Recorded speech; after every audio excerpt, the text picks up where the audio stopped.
a matter of pride for us, but it also gives a lot of employment to all our workers and artists. So I think the moment it is a government which is looking after the people, and a sector which employs a very large percentage and a very large number of people here becomes of critical importance, and that is what justifies my being here or whatever the initiatives being taken by the government. Gems and jewelry is always a very emotive issue, whether it is at a household individual level or it is at industry, because it is involved with artisans. So all the issues of tariffs and the new challenges become very emotive. We are wondering whether it will lead to job losses, what will it affect, how does the supply chain management affect our not just businesses but livelihoods. But I really believe that this is one sector which has always been there and which will always continue to do well. It is an aspirational sector. It is something where people would always want more jewelry and more high-end jewelry. It is always something which from the Mohenjo-daro remains till date, something which has always been there. So it's a sector which has its ups and downs, but it will continue to go up, is my firm belief. The artists remain our strength, and that is what we need to actually work on. So the most important element of Bengal, which Bengal provides, which nobody else can probably substitute, is the skill set which we have. Our artisans are our biggest strength. The skill set that they have is what makes this not just this sector, like Director Sir just mentioned, that from iron and steel to gems and jewelry, from textiles to leather, we are strong in all these exports, and it is all because of the workers which we have. So our artists are our strength. When we come to talking about the artist, and I think that is where all of us and as stakeholders in the industry need to think about, are we happy with the way our artists are working, or do we need to do a little more? And I will not get into the technicality, challenges, etc., but something, because let us say that, I will say that the way the industry is changing in terms of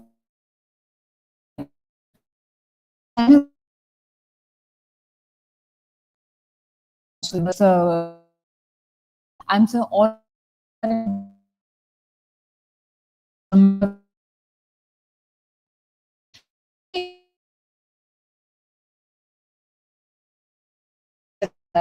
everybody wants to give things like Tanishq coming in.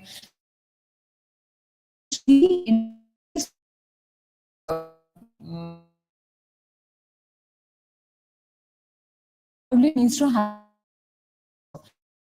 Hati was one of the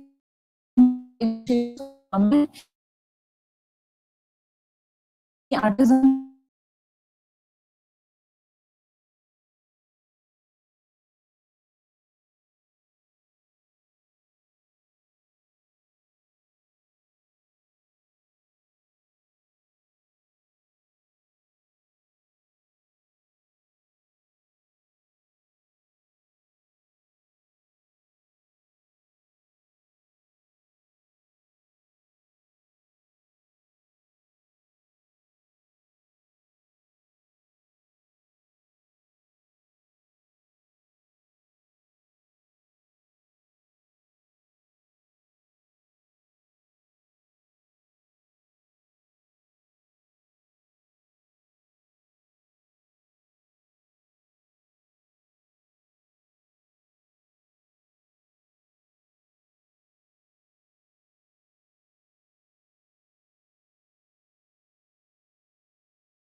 Managing Director and CEO, Senco Gold Limited. Would like to also invite all our respected sponsors to please join us for the and in our all our committee members to please join us in this wonderful enlightening moment, in the auspicious moment of lamp lighting. Also, can we have some big round of applause from all of you to make this moment more special and memorable? So here we mark the official beginning of ICC Diamond Conclave 2.0. Can we have some louder applause, everybody?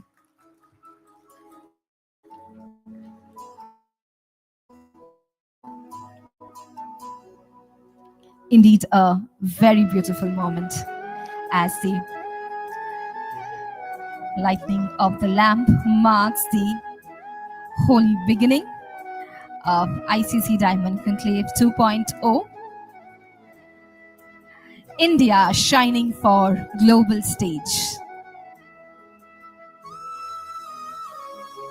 marking the success of the diamond industry.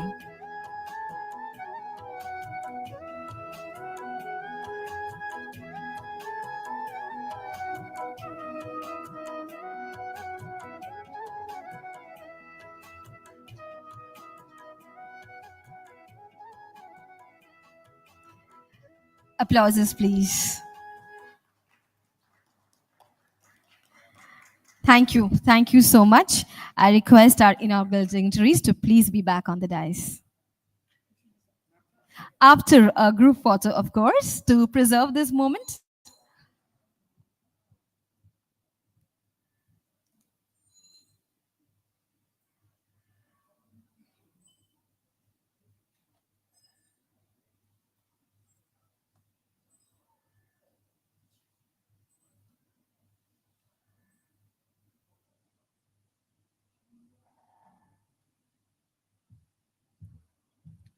Thank you so much. I request our inaugural dignitaries to please be back on the dais.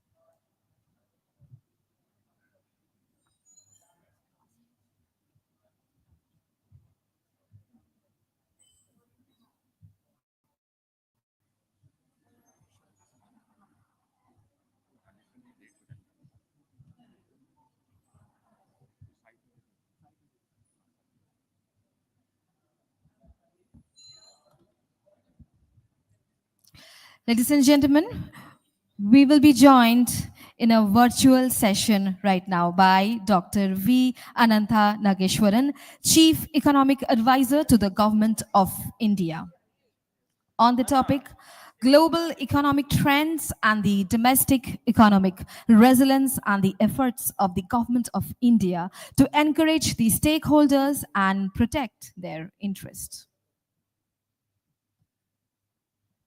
Hello, Chief.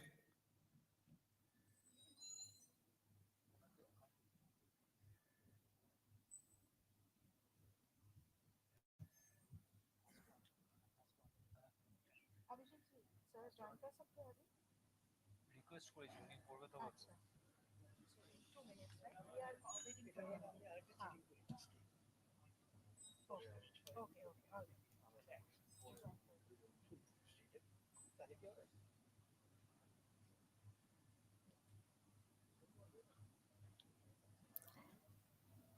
So will be joining us on the virtual platform.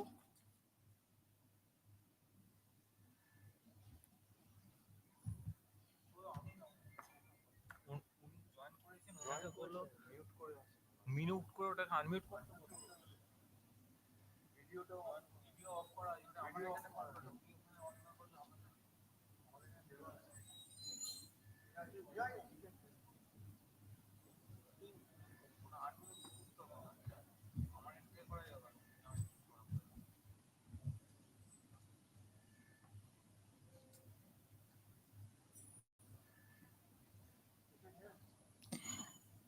Sir, can you hear us? Sir, if you can unmute your volume button and switch on the screen.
It just take 2 minutes for sir to join us on this virtual platform.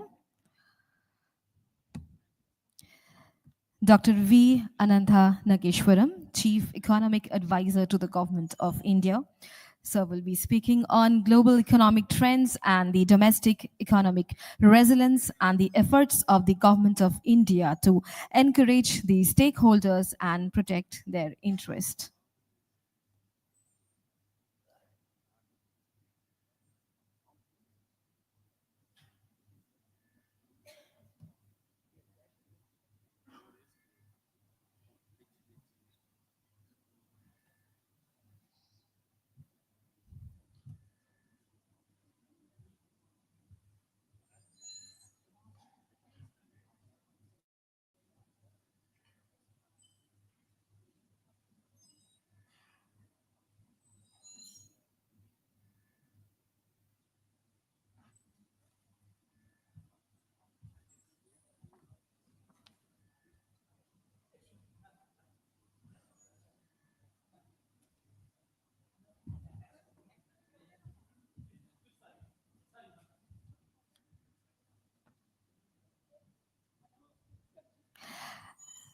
We would like to take a few minutes from our guest of honor, Ms. Vandana Yadav. Ma'am, kindly stay back as we would like to take this moment of showering our felicitation and honor to you. I would like to request Mr. Vinod Bamalwa sir and Mr. Shubhankar Sen sir to please do the honor of felicitating our guest of honor, Ms. Vandana Yadav, IAS. Can we have some applause, please?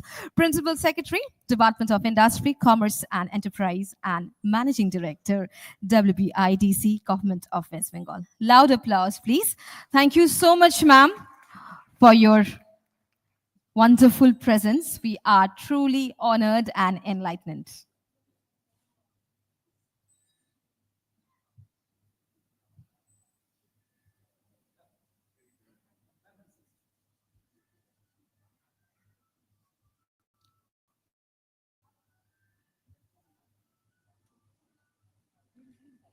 Thank you so much, ma'am.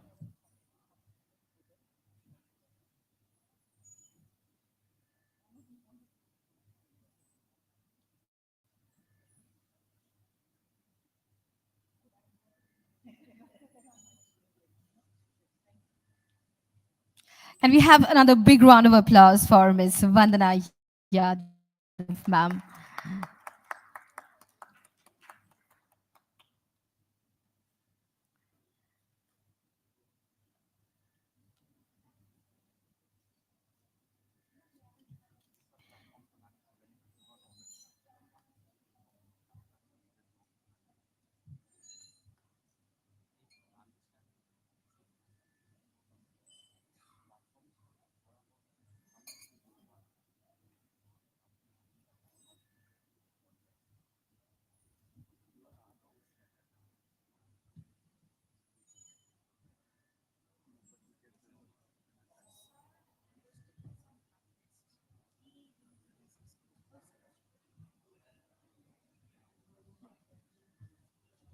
So can you hear us?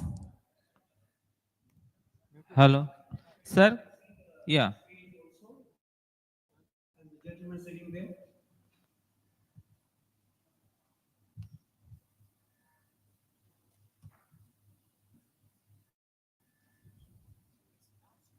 Yes, sir. You are visible and audible, sir.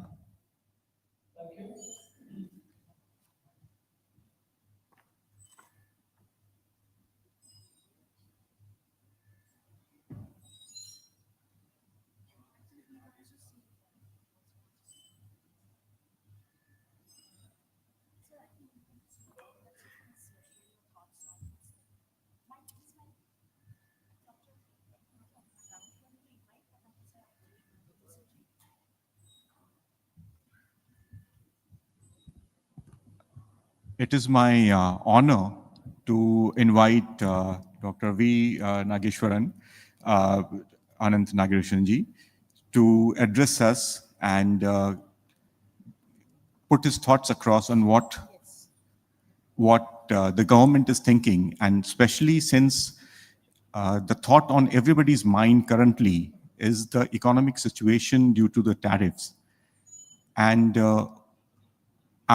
we are all sure that the government is working out something to help all the industries in India. But we would like to hear firsthand from you what exactly is the government doing, and if you can help us see through the clouds ahead, if there is a silver lining at all in beyond the clouds. And the floor is all yours. Thank you so much, sir. Okay, good afternoon. Thank you for your brief remarks, setting the context, and thank you for inviting me to this conference. I agree that the conference in that sense is quite well timed, given the questions that we face. At the same time, I think, as we have always seen, not just in the Indian context, but also in the global context, that any crisis, whether it is minor or major, always ends up making people doing the right things that they would have postponed doing for a long time, because there is no impetus. But crisis, minor or major, do give us that sense of focus and purpose to doing the right things, and that applies to all segments of society, whether it is government, private sector, or households.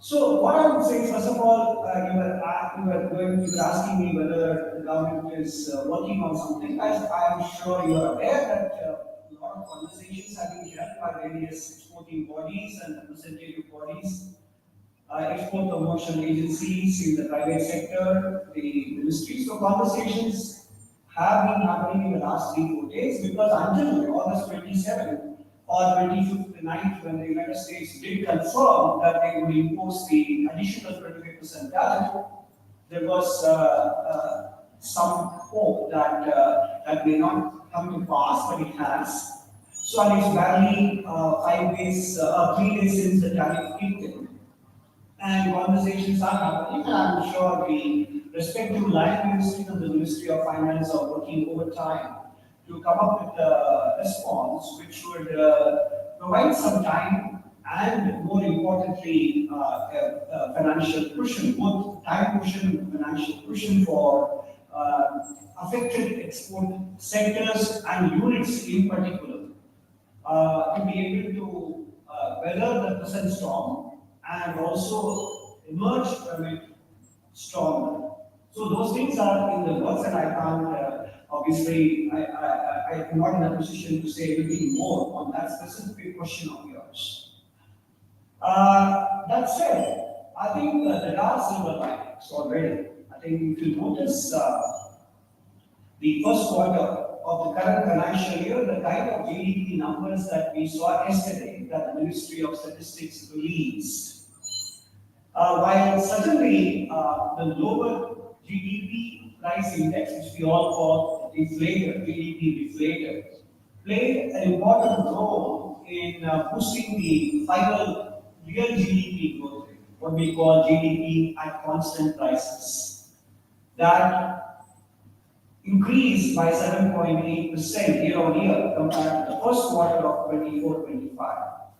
Nonetheless, what is equally gratifying is that the nominal GDP growth of 8.8%, the GDP at current prices rose 8.8% from a year ago.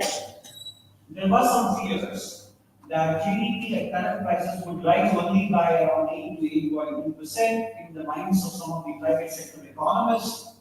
That it was pretty close to 9% is an important thing to note, because the reason why it has been on the lower side of 8.8% compared to the nominal GDP growth in the first quarter of last year, or even in the fourth quarter of the last financial year, is not due to what we call bad deflation. It is actually due to good deflation.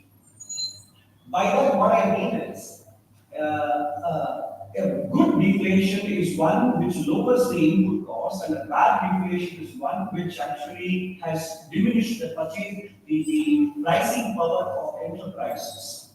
So the reason why nominal GDP growth was somewhat on the lower side compared to fourth quarter of 24-25 or the first quarter of 24-25 is due to good deflation, in the sense that input prices have gone down, whether it is industrial metals or crude oil. Raw material costs in general have been on the lower side. But output prices, prices that enterprises command in the market, they have not gone down. That is why if you look at the gross value added, GVA as we call it in manufacturing, it is there in all these things I'm talking about are there in the press release put out by the Ministry of Statistics. If you look at the manufacturing sector's gross value added, in nominal terms it went up by 10.1% this year compared to the first quarter of last financial year. And in real terms, in constant prices, it went up by 7.7%. So very roughly, the gap between 10.1 and 7.7 is 2.4%, which is the price index for GDA manufacturing. That has gone up by 2.2%, which is a good thing. So in other words, the manufacturing sector is doing well, and pricing power still remains with the enterprises. That gives me the hope that nominal GDP growth for the financial year as a whole will not be much different from the 10.1% which we have assumed in the budget numbers. Now, the second thing I want to leave with you in terms of silver lining is the fact that the government of India gave a huge tax cut, tax relief to the middle and upper middle income categories of the households in the country in February. Now, a family of two income earners earning up to 26.7 lakhs actually will not pay any direct income tax, which is a huge jump in the exemption threshold compared to the previous financial year, and that is already getting reflected in the advanced taxes paid by many households in the course of the current financial year. The other silver lining that is going to come, which all of us are aware, Honorable Prime Minister mentioned it in his Independence Day address on the Red Fort on 15th of August, which is the relief that is coming from the goods and services tax rate rationalization, reduction in the number of slabs, and also process simplification. The third important effort that the government has announced is that again the Honorable Prime Minister announced it on the ramparts of the Red Fort on 15th of August, is the implementation of the scheme announced in the July 2024 budget as soon as the government came back to office for the third term, is an employment-linked incentive scheme which rewards both employers and the employees. For employees, it is a one-time reward for accepting a full-time job, and also maybe helps them to pay for some relocation expenses. And for the employers, it's a cash incentive to continue to hire. And this is very important because we know that technological innovation, technological development, particularly AI, will have a bearing on job creation in the coming years and decades. So, as a country, we need to find the right balance between job creation at the same time keeping ourselves competitive to technological innovations. It's the right balance has to be struck. We are a country with 145 million people and a very large cohort of young 15 to 29-year people entering the labor force. And therefore, this incentive is very important. It sends a signal that the policy makers are aware of the trade-off. The government is aware of the trade-off between job creation and technological upgradation, investment in capital equipment, etc. So this is another scheme that has come into effect very recently, which will also contribute to hiring and therefore income growth for souls, because the information technology sector is affected by these changes first before it percolates down to other sectors. The fourth silver lining, you asked for one silver lining, I'm giving you four. The other silver lining is, of course, the well-behaved energy prices globally, because OPEC countries have been raising production every month for the last 4 or 5 months, and overall economic growth being on the moderate side in many continents, China, European Union, America, etc. Oil demand is well supplied by the producers. So the Brent crude oil price is still below $70, which is the benchmark price for India as concerned. And that is either helping Indian government through keeping the import bill low, or it is being passed on as it was done in the case of cooking gas by the oil marketing companies to the households as well. The fifth silver lining, of course, is the credit rating upgrade which we got 2 weeks ago. After 30 years, India has seen an improvement in its credit rating to triple B category from triple B minus by one of the three major credit rating agencies, Standard and Poor's. That I'm sure, although Fitch has maintained its credit rating of triple B minus, I'm sure in due course they will also follow suit.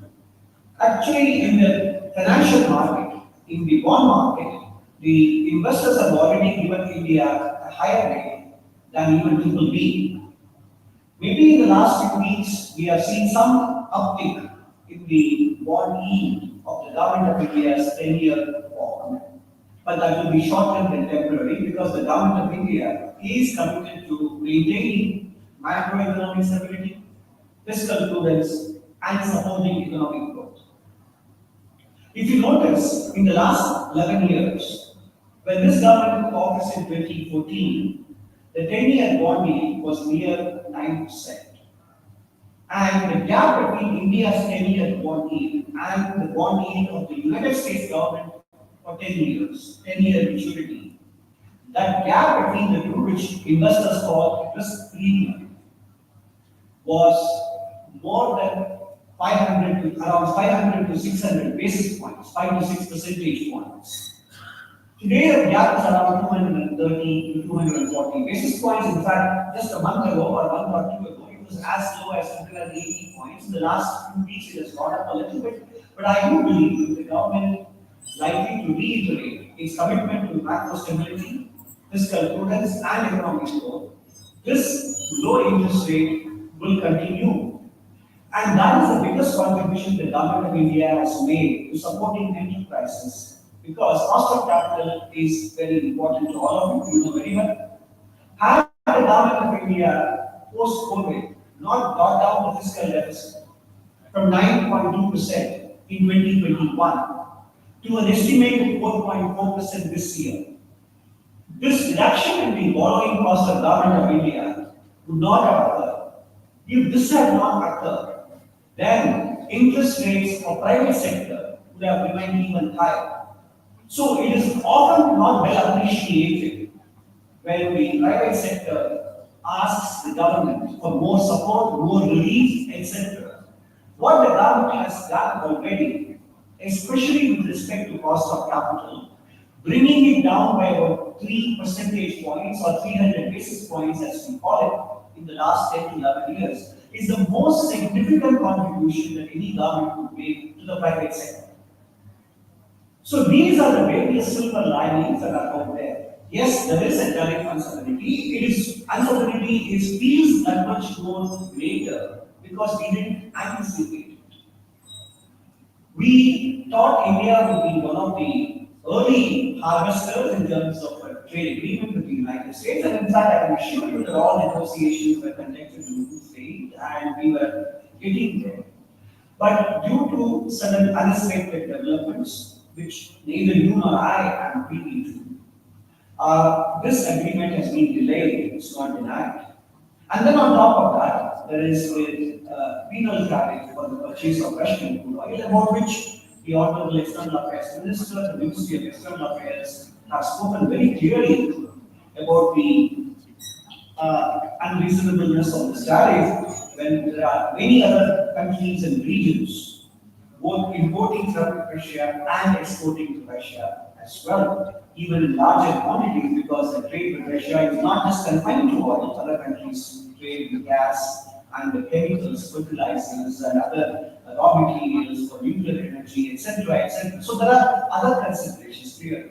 My hope, and I'm not saying it because I have any inside information or anything like that, but my hope and instinct is that this is a temporary thing that has sprung up unexpectedly, of course, much to our disappointment. And this, I believe, as I mentioned yesterday in the JDP press conference, this will turn out to be a short-lived tariff on India, this penal tariff.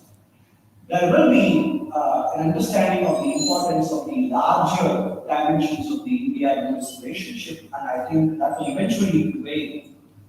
The original 25%, which was based on the reciprocal tariff, will be continued to be negotiated between the trade officials of both the countries, as we were doing prior to the 25% announcement, and that will see also some conclusion reasonably soon. So I don't expect this situation to be an enduring feature of the Indian external policy.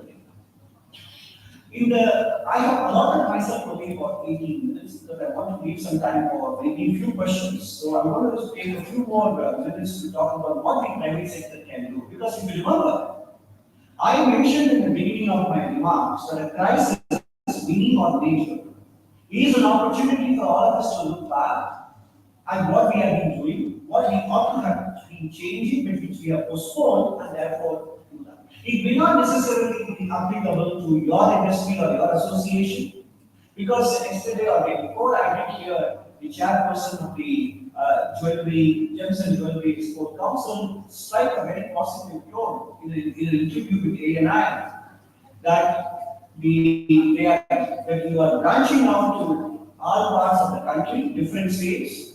One, you are using the free trade agreements that India has struck with other countries like the UAE, UK, which is going to be ratified by their parliament and ours soon, and also the ongoing discussions with Oman, Bahrain, etc. And in general, the industry chairperson struck a very constructive tone that we will use the opportunity to diversify our export destinations. That is one thing that the industry must do. The second thing, whether it is in gems and jewelry or diamonds or any other commodity, there is naturally an important aspect of being responsive to changing preferences and tastes of consumers. Some of it comes from keeping your marketing channels open, investing in gathering feedback, analyzing them. It's also important at whatever level it can be, whether it is important in your industry or elsewhere. It will be important only the degree will vary, which is to continue to invest in product innovation, which means investing in research and development, cutting edge technologies, different methods of production, and making these precious items, etc.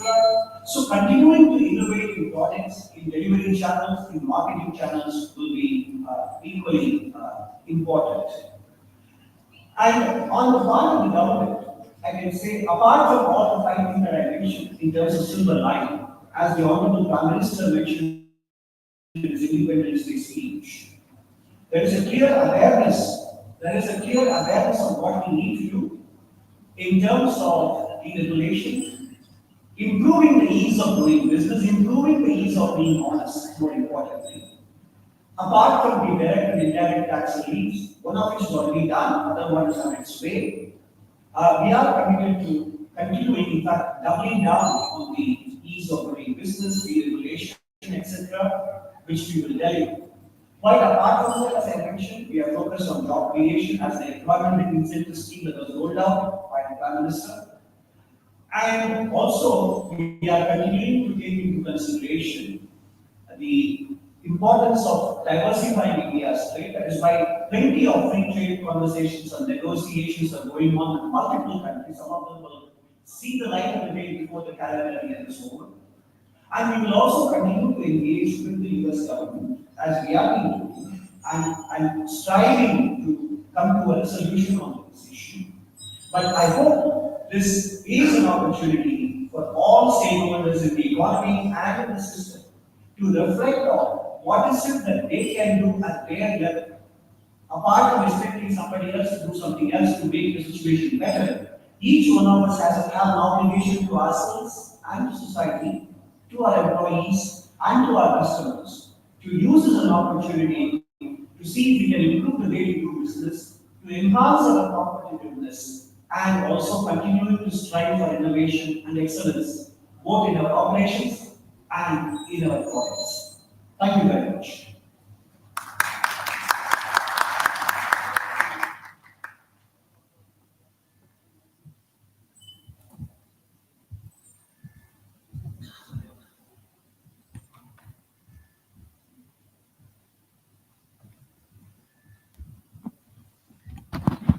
Sir, this is Sabyasachi Rai from Gem Jewelry Export Promotion Council. Thank you for your comments on what our chairman has told and what our council has taken the view.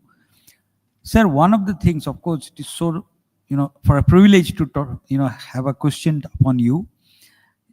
I think the audience should know that you form the largest or most important opinion for framing the India's budget.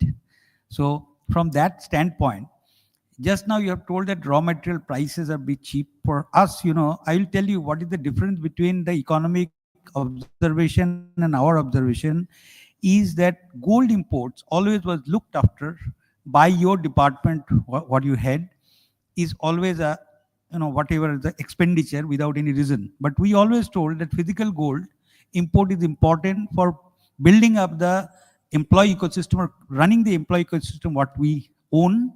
So physical gold import is very important for us. So our raw material, of course, due to different geopolitical factors, is not getting cheaper. It is so nice of you, sir. In the last budget, you have brought it down, the import duties. So this is one of the areas what we would always, that how the government can at these difficult times can make it cheaper. Whether that type of thought process is there or not in your system. Just as an economic standpoint, sir, I'm talking. So thank you. First of all, I want to clarify.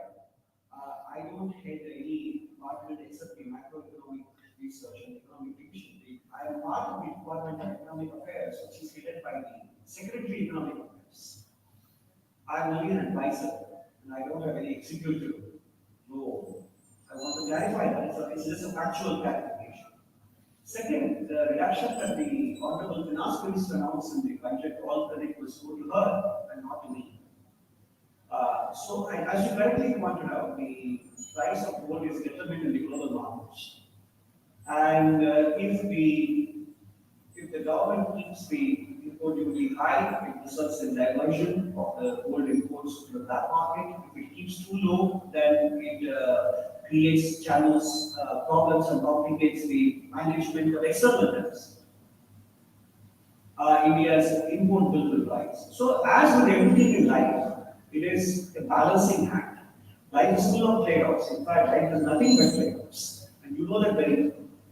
So, in that sense, we are aware, and if you're looking at the rising trajectory of our exports of the jewelry, gems and jewelry, and diamond products, etc., are a testament to the government's success in walking the right road for the fine balance between keeping in mind the industry's concerns and the overall external balance and macroeconomic stability. Thank you, sir.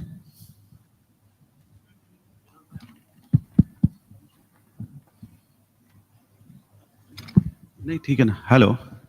Hi, sir. Yeah. This is Manoj Jha from Kamakhya Jewels. In continuation with the last question only, I am asking again. A lot of councils and associations of the country have already presented so many times to the government body for GMS, Gold Monetization Scheme, and Gold Monetization Scheme from the jewelers. Why it is not given to the jewelers? If this scheme will be successful, then definitely your import duty, what you are saying, that can be to the 0%. And even the import will come down.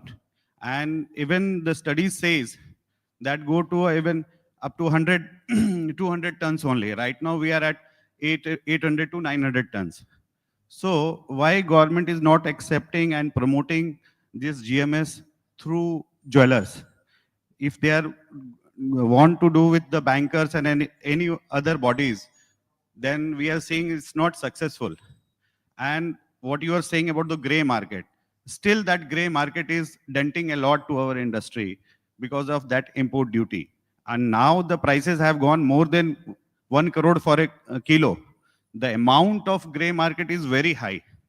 So why government is not supporting GMS through jewelers? By GMS, you're referring to the gold monetization. Yes, a gold monetization scheme. Yeah, I think the government of India in the past, through RBI, etc., have launched several gold monetization schemes, and they have met with mixed success. So it's not that the government of India is averse in principle to the idea of monetizing the existing gold holdings, which are badly dormant, whether it is held by institutions, religious or otherwise, or households, etc. But maybe there is something we want to be done in terms of the plan, scheme, design. So your point is well taken. I'm not in a position to respond to you with precise answers, but your point is well taken. I think it is still possible to probably work on the design of the existing GMS schemes and see if they can be made more effective in terms of unlocking the stock of gold that is out there and bringing it into supply. Your point is well taken. Thank you.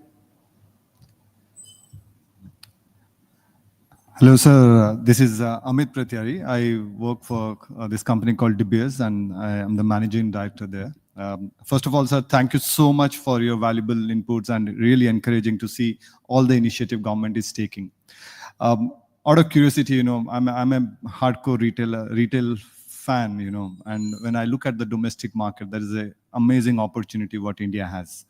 So I just wanted to know your view, what measure is government taking, to formalize this highly fragmented retail market, particularly by supporting small and medium-sized enterprise. Because if you look at the audience, there are a lot of people who are from, small and medium-scale enterprise. And what initiative government is taking to give them access to the finance and technology. As you know, this industry is very capital intensive and still run by a lot of small industry, small karigars, small workshops, small retailers. And I just wanted to hear what's your view on that. Thank you. So I think even though I may not be able to speak specifically with respect to this industry, fragmentation has been a challenge if you look at any industry in the country. Whether it is construction, tourism, by and large, the scale and size in general in India have been rarer rather than ubiquitous or widespread. So fragmentation has been the word that would define, in general, the Indian industrial landscape across several sectors. And in the last 11 years, if anything, this government can definitely and proudly claim to have taken that issue very seriously. And there are so many initiatives that I can mention that are aimed at formalizing.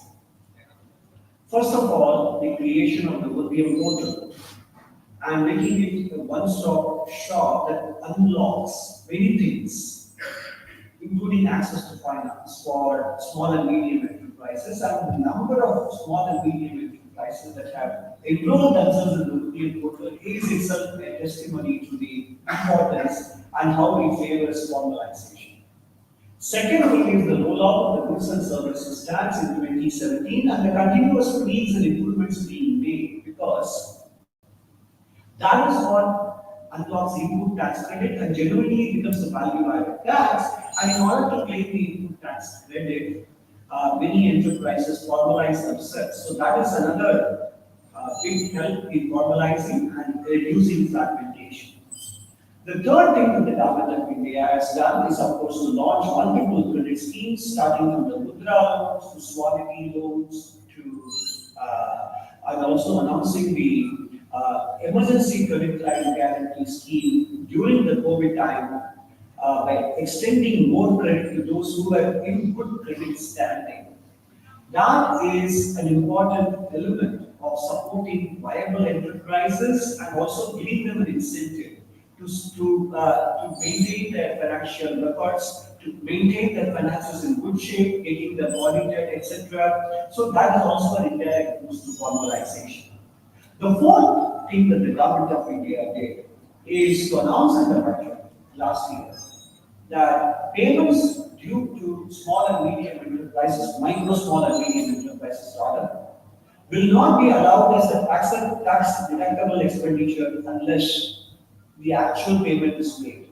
This also unlocks a huge element of access to finance.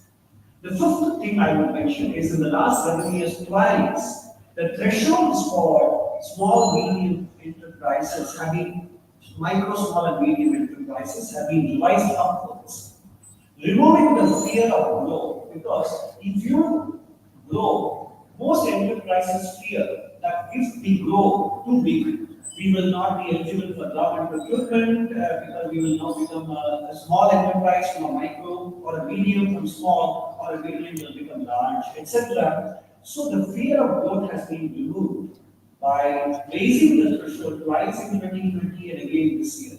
I can go on, but I've given you some 5 different measures that the government of India has taken in the last several years to be able to support the ongoing efforts at consolidating and making the industry across the sectors to become less fragmented and scalable, and also worthy of having a size and scale that enable us to be competitive both inside the country and outside. Thank you. Thank you, sir.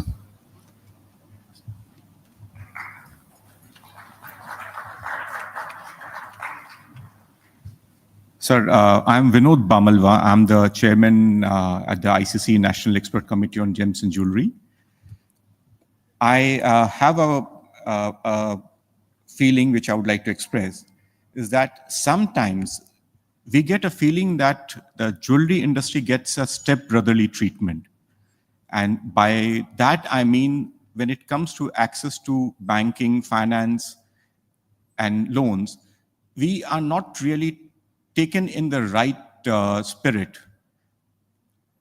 Every industry may have certain bad sheeps, but somehow I think we always get the step-brotherly treatment. I just wanted to put across this point. How do we enhance trust with the government, and how does the government, how we and the government can bridge the trust gap? So that would be my question to you, sir. So actually, it's a good question. I think this question in fact transcends your industry. So some of the things are beginning to happen. Again, not necessarily applicable only to your industry, but across the industrial landscape. Actions in terms of decriminalization, deregulation, self-certification, third-party inspections and verification. Again, it may not be applicable. All of these things all of them may not be applicable to you, but some of them may be. Those are all the initiatives that are signaling higher trust on the part of the government, and we should continue to work on them from the government side. But the aspect of trust that you brought up is something that I covered in the economic survey as well on January 31st, which was released. In the preface, I dwelt at length about this trust damage.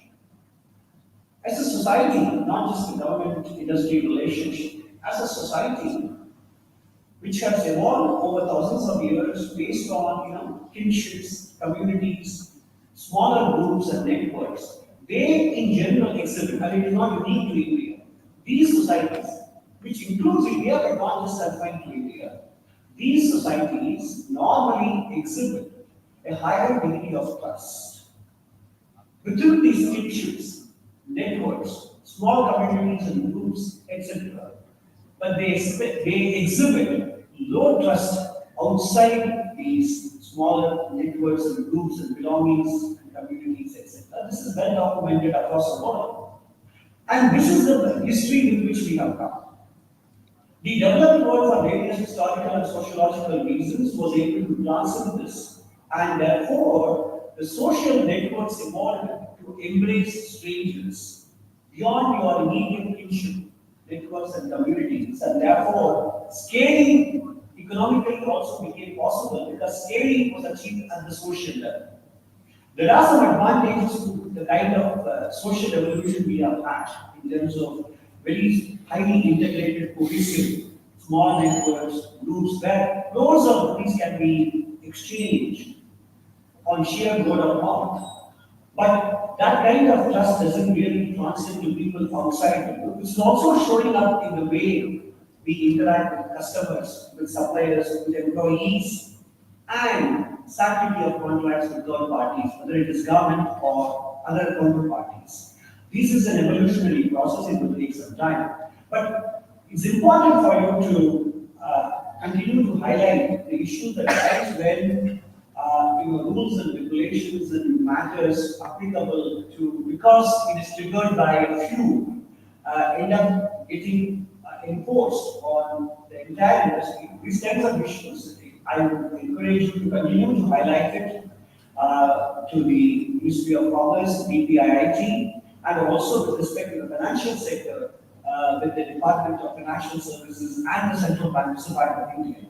And whenever you come for a pre-budget conversation, if you can bring specific issues to our attention, we will certainly take a look at them, because the idea is without increasing the trust quotient between the government and the private sector, and inside the private sector between different counterparties and stakeholders, the scaling up of the Indian economy and reaching a much higher economic size and higher standards of living for the large segments of the population will be difficult to achieve. Thank you. Sir, thank you so much for your answer. We have few nuggets to work upon there, and we will take up on your suggestion and come back to you with our issues. Thank you so much, sir.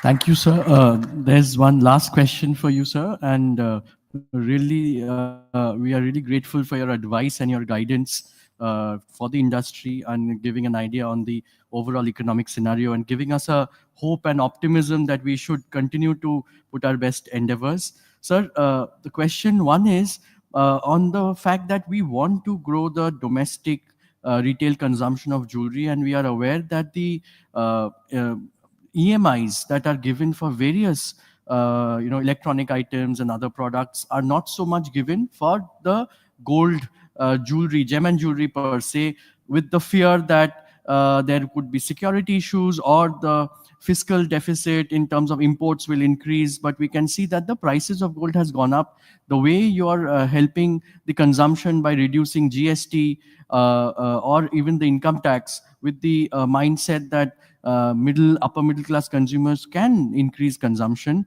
So can that EMI on gem and jewelry be also considered in the overall economic scenario, sir? And secondly, there is an apprehension in our mind that with this reduction of taxes that you are doing, the way you have said that the fiscal deficit of the country has come down, will there be a negative impact on the fiscal deficit, which might lead to, maybe not now, 6 months later, 1 year later, a kind of a negative aspect on controlling of the current account deficit? And then we have seen time and again that gold and gem and jewelry comes under the scanner, and the import duties are again increased because of the same. So these are the two questions, sir. Maybe the last question for you. So it will be very kind of you to. Thank you. The second part of your question is very hypothetical. I can't answer them right now, and I don't think it will be possible that, there's too many assumptions that in the fiscal situation that will become difficult, and that will the import duty be raised again only on gold. I think we are speculating too far into the future for me to be able to give you a definite answer. I'm not the right person to give the answer. I think this is too hypothetical. Right. Now, as far as the first question regarding EMI on gold, jewelry, and diamond purchases, etc., it is a very specific, granular matter. I think it will be more effective for you to continue to engage in a conversation with the banking regulator and with the financial services division in the department in the Ministry of Finance on the first part of your question. Thank you. Thank you. Thank you very much, sir. Thank you. So with this, sir, I think we are truly honored, and we feel extremely humbled by your presence in this August gathering, sir. On behalf of Indian Chambers of Commerce and the gem and jewelry industry, our heartfelt gratitude and for your contribution to the economy and the country, sir. Thank you very much.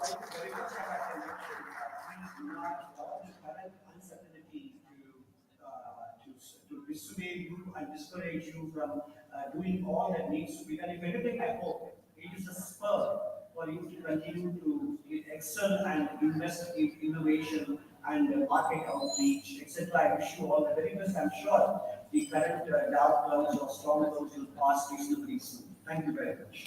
Thank you, sir. Thank you.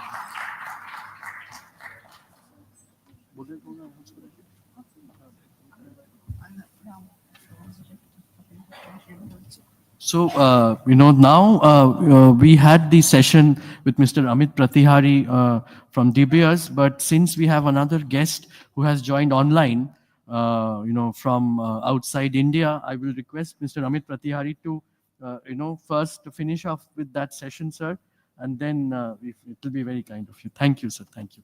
So we have Mr. Edward Asher, the president of Royal Asher, the fifth generation member from the Asher family. We are all aware of the Asher cut from being part of the gem and jewelry industry. We have all heard the way diamonds are being cut, and there are certain family members who have been closely working on creating new innovative products of diamonds. And he has also been the president of the World Diamond Council and the co-founder of the Kimberley process that we all, as members of the gem and jewelry industry, and specifically for the diamond industry, have so closely worked upon. So thank you, Mr. Asher, for being a part of this August gathering, sir.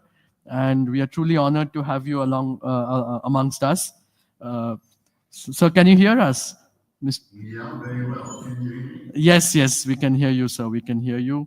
And before we ask you questions, sir, it'll be very kind of you if you could speak a little bit about your journey with your business, with regards to your contribution on the business of diamonds, and that would be something that we would be loving to hear about.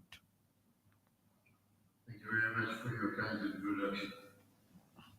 Your Excellencies, dear colleagues, ladies and gentlemen, it is a pleasure and an honor to be able to address this conclave.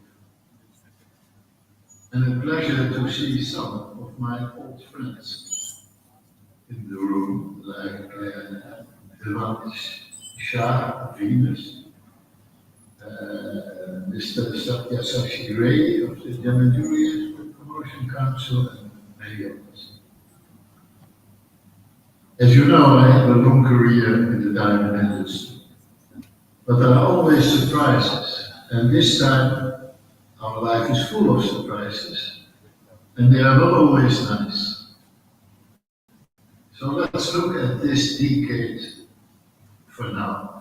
It is a time of uncertainty. More uncertainty than I have ever witnessed as a veteran pianoteer.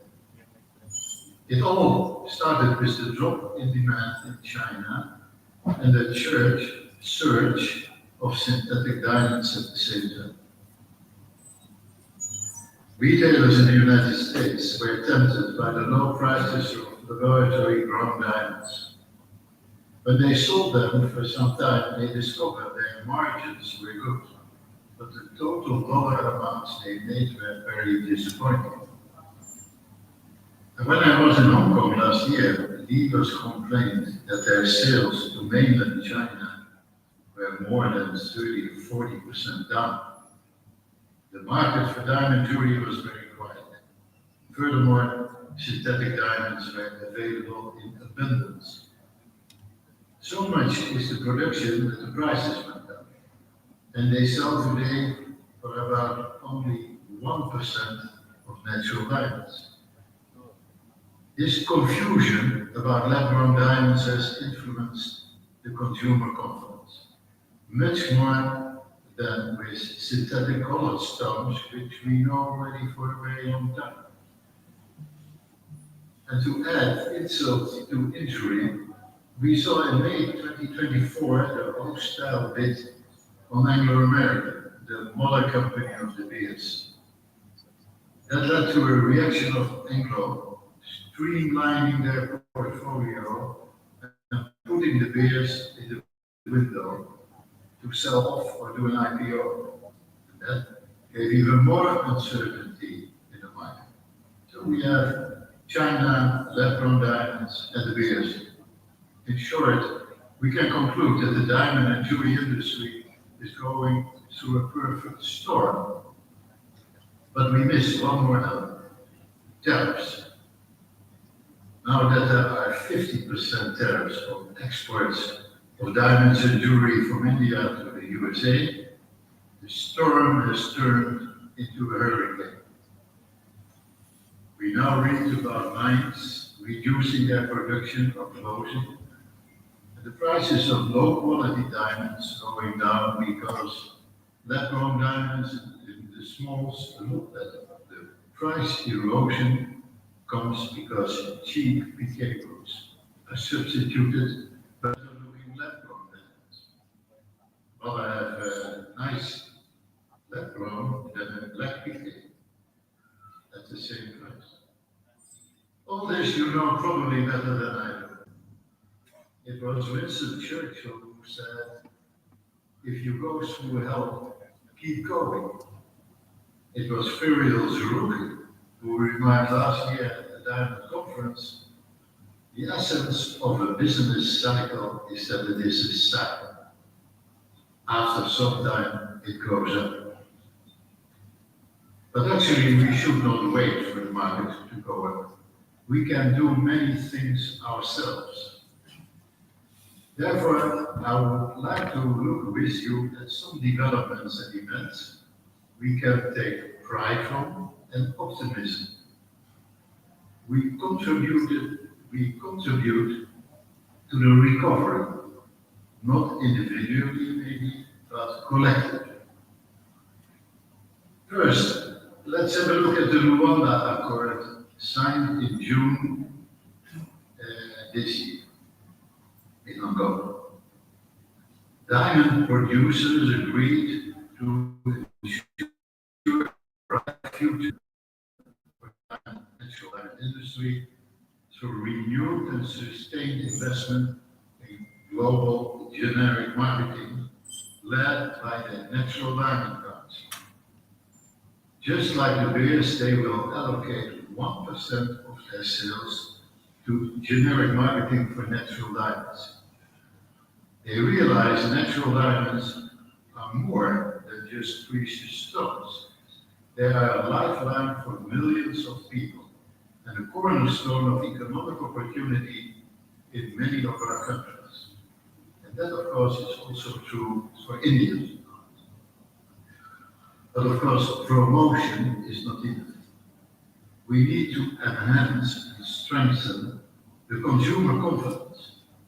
And that we can only do if all in the pipeline, from the mining companies, the delvers, the goldsmiths, to the dealers and jewelers, can show that their products are responsible sourced. That human rights are respected through the whole pipeline, and that we bring well-being and a living livelihood to all who work in the pipeline. From gold to diamonds and colored gems. To that effect, we established the Responsible Jewelry Council, of which I have the honor to be the vice chair. The RJC has now more than 2,000 companies as members, from small and medium-sized companies to internationals like Rosie Blue, Sunco Gold, KGK, or here in Europe, LVMH and Richemont. The diverse group of members, 280 members, are from India.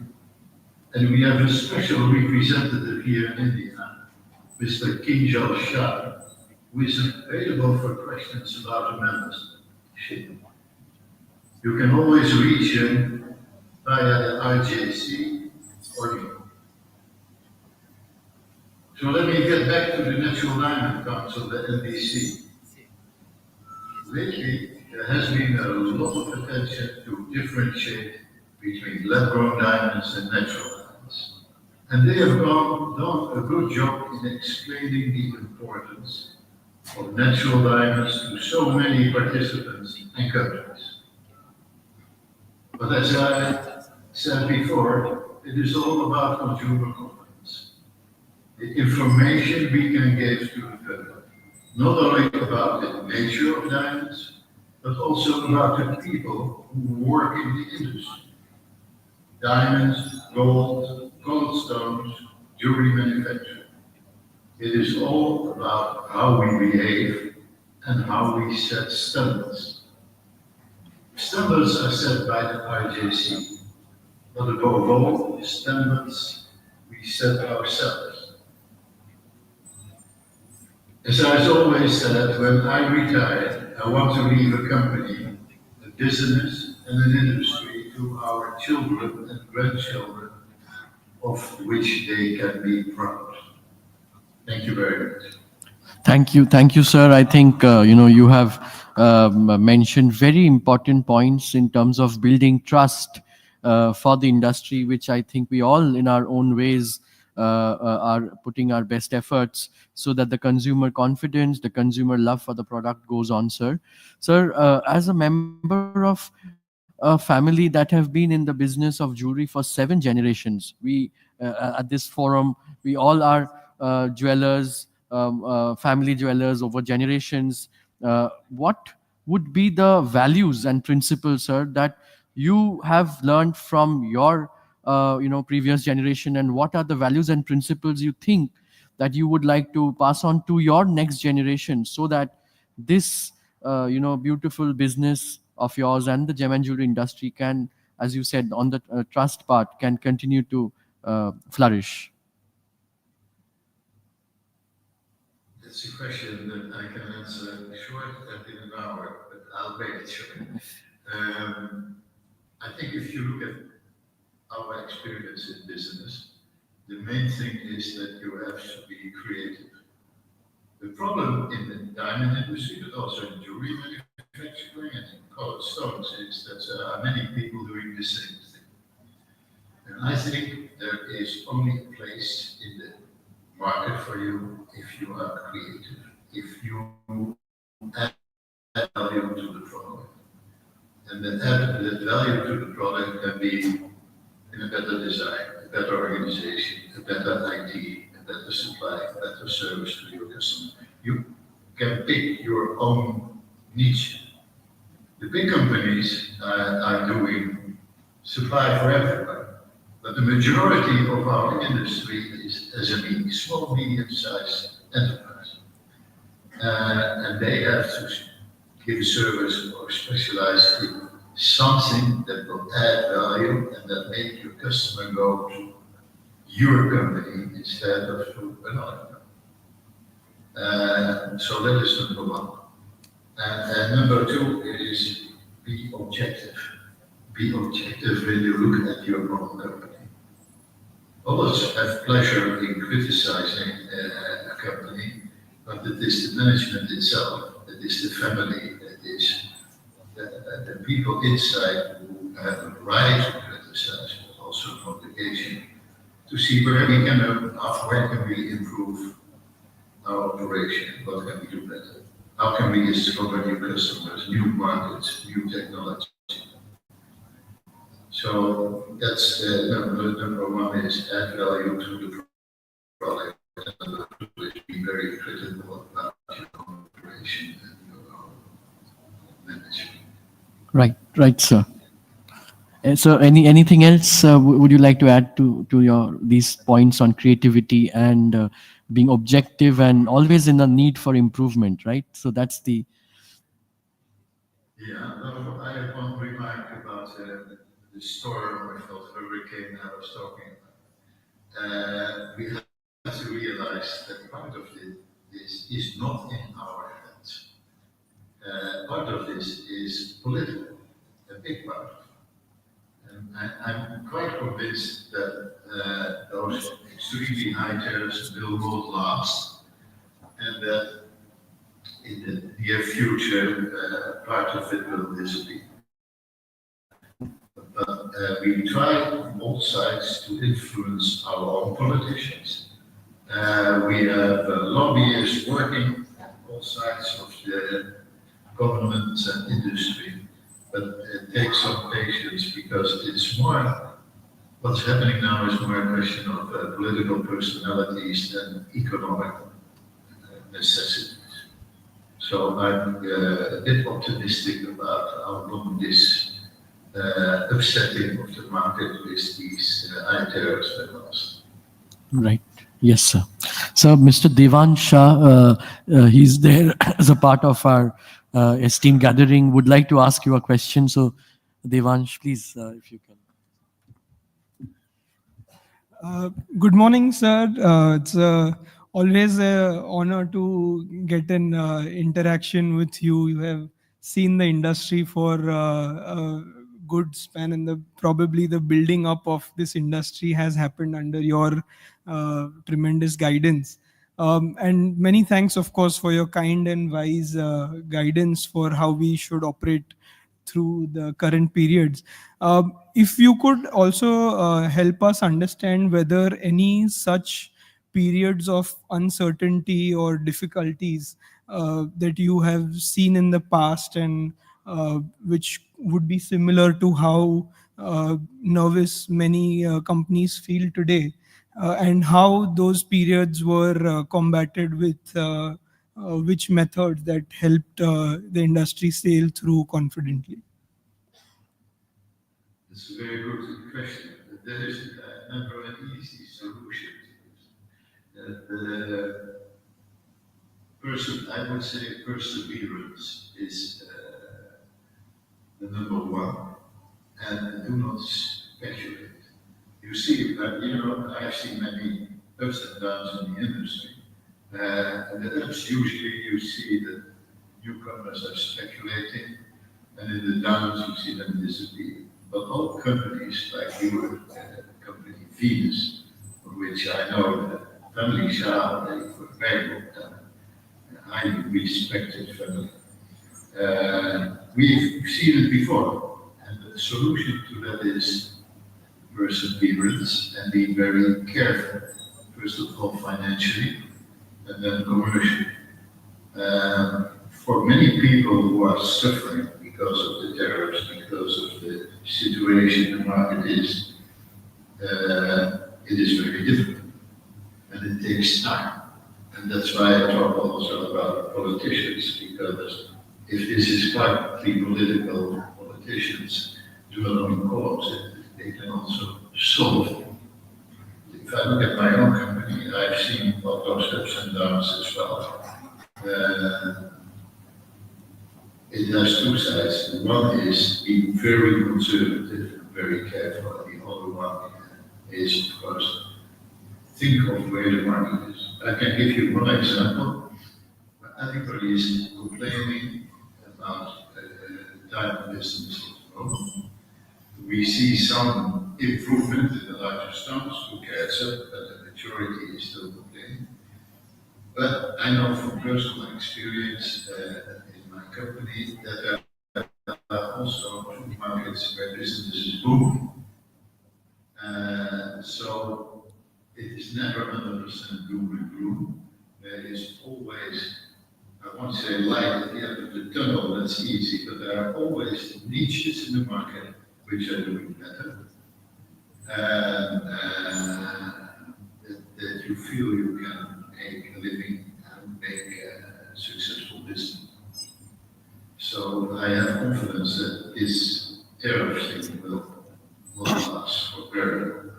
And also that, and I see in some markets that the successes of the retail, the jewelry stores are selling well.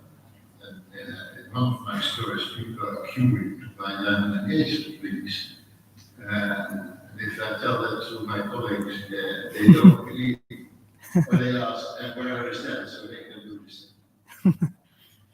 Thank you very much. I think the confidence that you bring to the conversation is what all of us need a lot more of. And it is amazing to have and hear you more and more every time. Sir, you have spoken of creativity. There are 3 cuts, the Cullinan, the Excelsior, and the Royal Asscher cut that your family has over a period of time brought in. And it could be the scientific approach, the technology, it could be various aspects that has, helped yourself to differentiate from the others. In sir today's day and time, how do you think in the gem and jewelry industry and diamonds per se, technology and all the new concepts that are coming in can help us to consolidate and grow our business? What would be your thought on that, sir? Where it's a traditional product and the new age technology that we are seeing today. How do we combine both?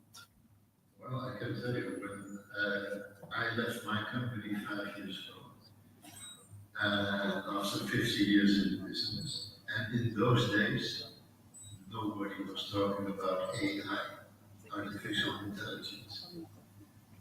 Actually, at present, I'm reading books about AI to catch up with the development. But technology inside and outside our industry is developing very fast. So the question I ask my children who run my business is, how are you going to use AI to promote our business? That's number one. You see a strong and quick developments, like they are called black swans, something new that wasn't there. And how can we use it to our advantage? You mentioned Royal Asscher. I remember in 1999, I was in the GIA seminar in the United States, in Orlando. There was 500 jewelers, and I was walking around with a sign on my, in those days, thicker belly, and it says only at production. And a lot of jewelers came to me and said, "Oh, you are Asscher, can we buy them from you?" But we didn't produce them already for a long time. So I went back to the office in Amsterdam and I said to my brother and partner, listen, there is a lot of demand in the United States for Asscher, but we should develop something new because everybody goes every square diamond and Asscher. And I did away with all the functions I had in and outside the diamond industry and concentrated on the research for 2 years. Then we got a patent on that. That's the Royal Asscher patent. It's an important part of our business. It is using new technology, light reflection, computers, light breaking, things we did not have 100 years ago. And we made a successful product. I'm convinced that today, with new technology, I'm used to using the silent machines and other machines to look at the rough. And what I learned in 2 years, you can now learn and teach a youngster in 3 months. But that's also new technology you can use to your advantage. Except when you're in the bush somewhere in Africa or in South America and you see the large diamond, there's no computer to guide you, because I still see it. That's the beauty, I think, of the diamond industry and the real knowledge of the old guy. So there are always new developments that will push your company in new directions. And especially your technology, we see that now, but it can also be in fashion, in design. And we all know when we make jewelry, that what is popular today is in the outlet store 2 years later because the fashion changed. Right. And you have to adjust very quickly. Yes. So that is what I have learned from the past and from my own mistakes, of course. Right. Right, sir, right. And so lastly, before we end this conversation, I think it will give us a lot of confidence to get an idea from you, sir. Where do we see the diamond industry going ahead, maybe 20 years from now, with the onset of, as you said, that technology, the lab-grown diamonds, the lower quality diamonds now not being under preference, the way we see the American consumers behaving worldwide.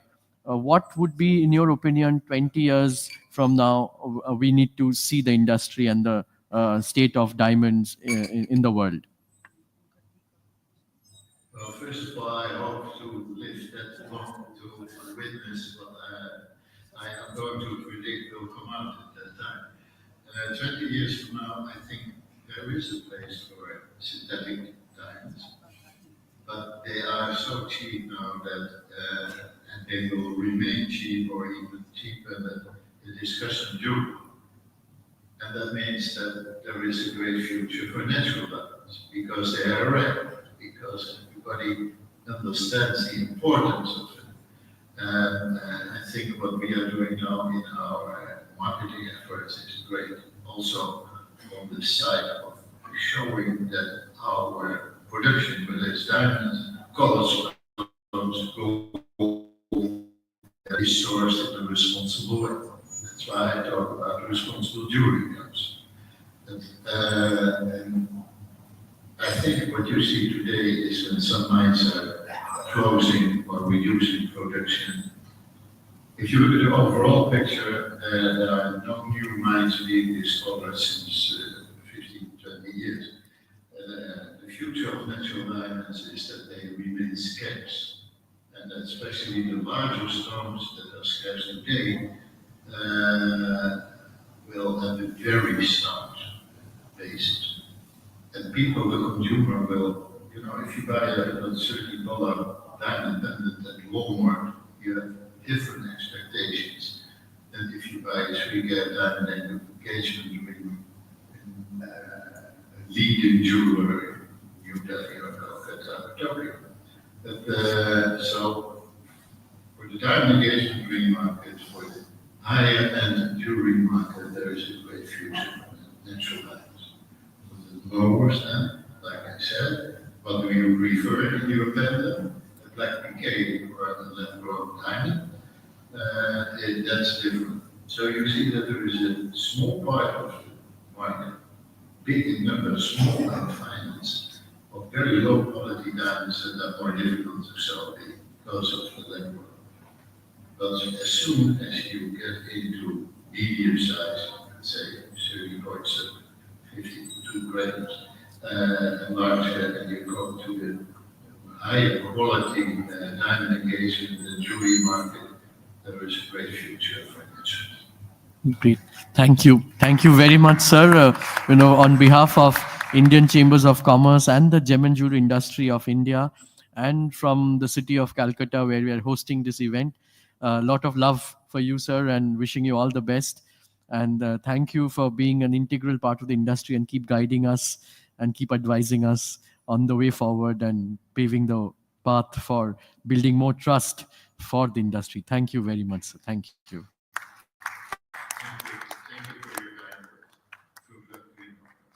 Thank you, sir. Thank you.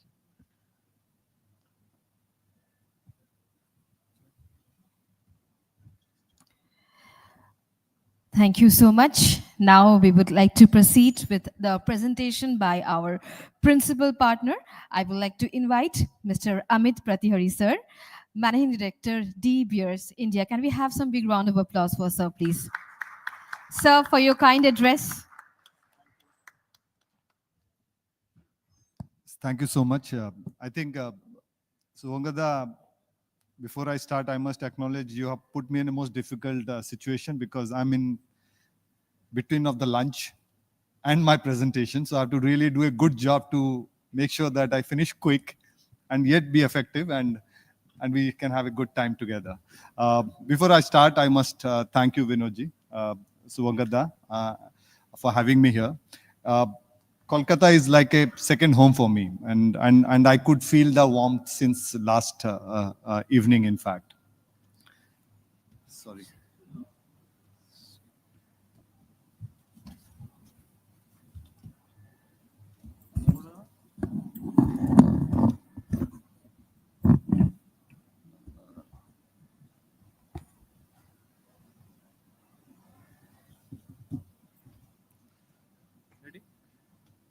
Yes, thank you. So today, basically, I wanted to highlight as De Beers what we are taking different steps, different initiatives to make sure that the desire for natural diamond continues.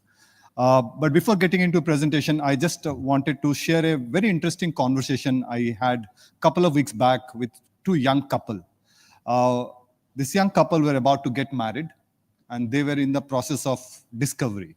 You know, they wanted to make sure that every element or every event is well curated, because this is the biggest moment of their life. Starting from, you know, the marriage decor to the invite, to the, you know, the clothing they will wear, to the jewelry they want to select. So when I was listening to the conversation,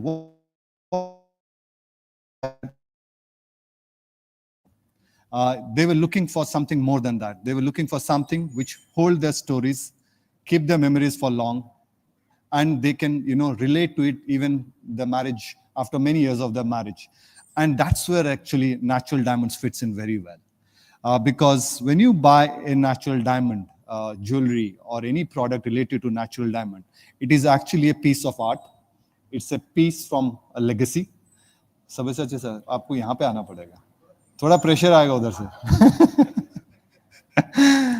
So I think that's the power of natural diamond. It is just not any other product. It's actually a store of your memories. It's good time stories. So time like this, and when you have all the industry leaders, people from the industry are collectively here today, it's a very important to discuss how the future landscape is going to be. Because when you look historically how the product used to be sold or communicated is very different from now. Okay, so how you used to consume information then and now has completely changed. But one thing which remains absolute purity is the natural diamond story. That's where I think we are here. And from De Beers, I really want to congratulate, because all of you are part of building this diamond dream. Because it is not just one company initiative that can keep the diamond dream alive. I think it requires a unified approach to keep this diamond dream alive, keep this desirability for natural diamond alive. It's required a unified approach. And today, when you are looking at a consumer, how they buy any particular product, the pattern is shifting. And as a company, as an industry, we need to make sure that shift is happening. There are a few shifts you must have already noticed. When they buy a particular product, people previously used to buy a jewelry which used to sit in their locker. Today, they are buying jewelry which they can wear at everyday occasion. The place of purchase. Previously, family used to come together to the family jewelers and buy the product. Today, they are looking at social media, how many likes they have, and then they discover the brand digitally, and then they go for shopping. If required, they walk into the physical store. Otherwise, they buy on the click of the button. Another major shift is happening is the transparency part of it. When they buy any other product, they don't look at it more seriously. When they buy jewelry, they look at what kind of credibility it brings to it. That means what quality of diamond I'm using, what quality of gold, from whom I'm buying. I think those are the shift which is taking space quickly. And as an industry, we need to be making sure that whenever we sell our product, we make sure that it is a genuine and has the right kind of information. But today's scenario, when things are changing, as I said, it requires a unified approach. From De Beers' point of view, we are doing a lot of initiative. But before that, I just wanted to highlight what India is all about. I think during a previous session, everybody spoke about the potential it has from India as an exporting country. But I look more into domestic part of it. Let's look what India gives an opportunity for all of us. We are already going to be in the space or already in the direction of becoming the third largest economy. So technically what I'm trying to tell is we are adding one more India in next 5 years. Today we are a $4.1 trillion economy. By 2030, we're expected to be close to $8 trillion economy. So in next 5 years, if you see, there's one more India getting added up.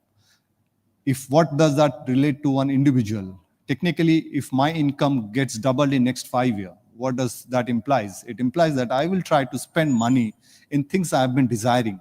And that's where gems and jewelry sits across. So that gives a wonderful opportunity for us. Looking at overall opportunity for gems and jewelry, today we are looking at an $85 billion market. 2024 is the $85 billion market which has been reported.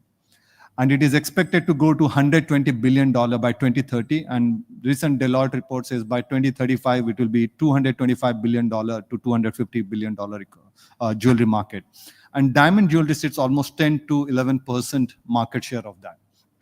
So that's a huge opportunity for all of us to make sure that we have right effort to build that, take that pie in that continuous growth opportunity which we have. Now, looking at De Beers initiative to promote natural diamond. Previously, as I said, like how consumer used to view the product or view the information is completely changing. They discover 70% or 80% of the information from a digital platform. And if that desire continues, they walk into the physical store and then they get into transaction. But the campaign, what we used to do before, is irrelevant now. The how we used to sell jewelry before is completely different.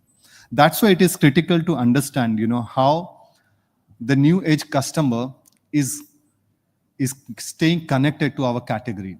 So the way, if you look at the previous generation, the love for natural diamond was very, very strong in the previous generation. How much effort we need to put, or what kind of mechanism or the campaign or initiative we need to take that the next generation and the generation after that continues to have the same level of desirability. So that's the critical task we have it in hand. So for De Beers, we have set very clear objective roadmap for us for next 5 years. One is to making sure that we, the diamond penetration for natural diamond penetration grows from 10% to 15%. So that's what we're looking at, almost a 50% kind of growth we are looking at. We want more new kind of retailer coming into the play. So, the existing independent retailer, we want to continuously engage with them, help them to build the business to the next level, and at the same time attract the new talent out there. And at the same time, continue to drive desirability for natural diamonds. So we have set 3 objectives. And in order to do that, we have taken a couple of initiatives. One is that as De Beers, we have tied up with Tanishq, which is again one of the largest retailer in this country. We are doing a lot of back-end integration in terms of how do we integrate rough to polish, making sure that the consumer get absolute confidence. When they walk into the store, they have right kind of training. So we are making all those initiatives with Tanishq, and recently we launched a couple of campaign. The Soulmate collection, basically the campaign was about getting 2 polish from the same rough, which is in the engagement ring, and that's where it started. Indra is again stands for Indian Natural Diamond Retailer Alliance. This is a great initiative which we are taking with in partnership with GJPC. I will talk more about it. And again, we are, if you do see the good old days of what Nakshatra campaign used to do, De Beers used to do, we a similar kind of campaign we are trying to do through direct consumer campaign, and that I will talk in the coming slide. So, as I said, Indra is an industry initiative. Here is our approach is not just to create one-time campaign or one-time ideation and we forget it. With that, the market will not shift. The change requires a unified approach with a great ecosystem. So with Indra, we're trying to build an ecosystem that gives an opportunity for a small-time retailer in a big city or a small-time retailer in a small city. So we want to give them a platform wherein they have access to the right kind of product, the right kind of training, and also the campaigning ideas. So imagine a retailer sitting in somewhere in Gangtok or a Siliguri who doesn't even have a logo or doesn't have an access to a good marketing agency to design a campaign. all they have to do is to register into Indra platform. We create their logo. They can create their own campaign by taking pictures from the mobile, uploading in the platform. We develop the content for them using AI, and you would be surprised the outcome it is getting in. They can customize the messaging, and they can also, like the way you type in a WhatsApp message, you can actually post it in the same content through your Instagram, Facebook, your WhatsApp, everything. It's quite digital friendly. So before doing that, to understand, why this, initiative was required, I think Mr. Sabyasachi Ray was a great tool in understanding that. We did a, deep research in Tier 2, Tier 3 market to understand what are the pain points.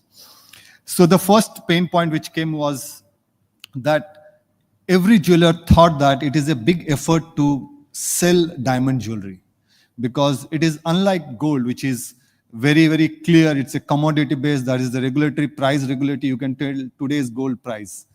There is complexity or mysticness about diamond. So they don't know where to buy, what to buy, and how to sell. So these are the basic, if I may summarize it. And they had to do a lot when it has to sell a natural diamond product. So these were the problem statement what we have got, and through Indra platform we're trying to address those things. So our approach is very, very simple. Through Indra, what we are trying to do is we will enable sales. How do we do that? Making sure that the sales staff, the retailers have right kind of education. That means we start with basic, because one thing the industry understands very well is the margin, where the margin sits. Margin is always there in natural diamond. So unlike gold, wherein you don't have more opportunity to create margin, the diamond jewelry gives that margin. So retailer or a manufacturer or anybody understands the margin. So what we did is, like, we took last 5-year P&L and went to the retailers for P&L for natural diamond and for synthetic product. And that P&L is actually clearly reflecting which direction they have to go. So educating first was the retailer, and also making sure that the right kind of education material is there for the sales staff. So what we did is we're launching in 9 languages, because in India there are many Indias. For every 500 kilometer you find different language, different dialects altogether. Sometimes our food habits also changes every 500 kilometers. So we're making sure that almost 9 to 10 languages we are starting. And also doing great powerful marketing ideas which can back up this initiative. So what I'll do is I'll play a small video that can actually explain about Indra.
Yes.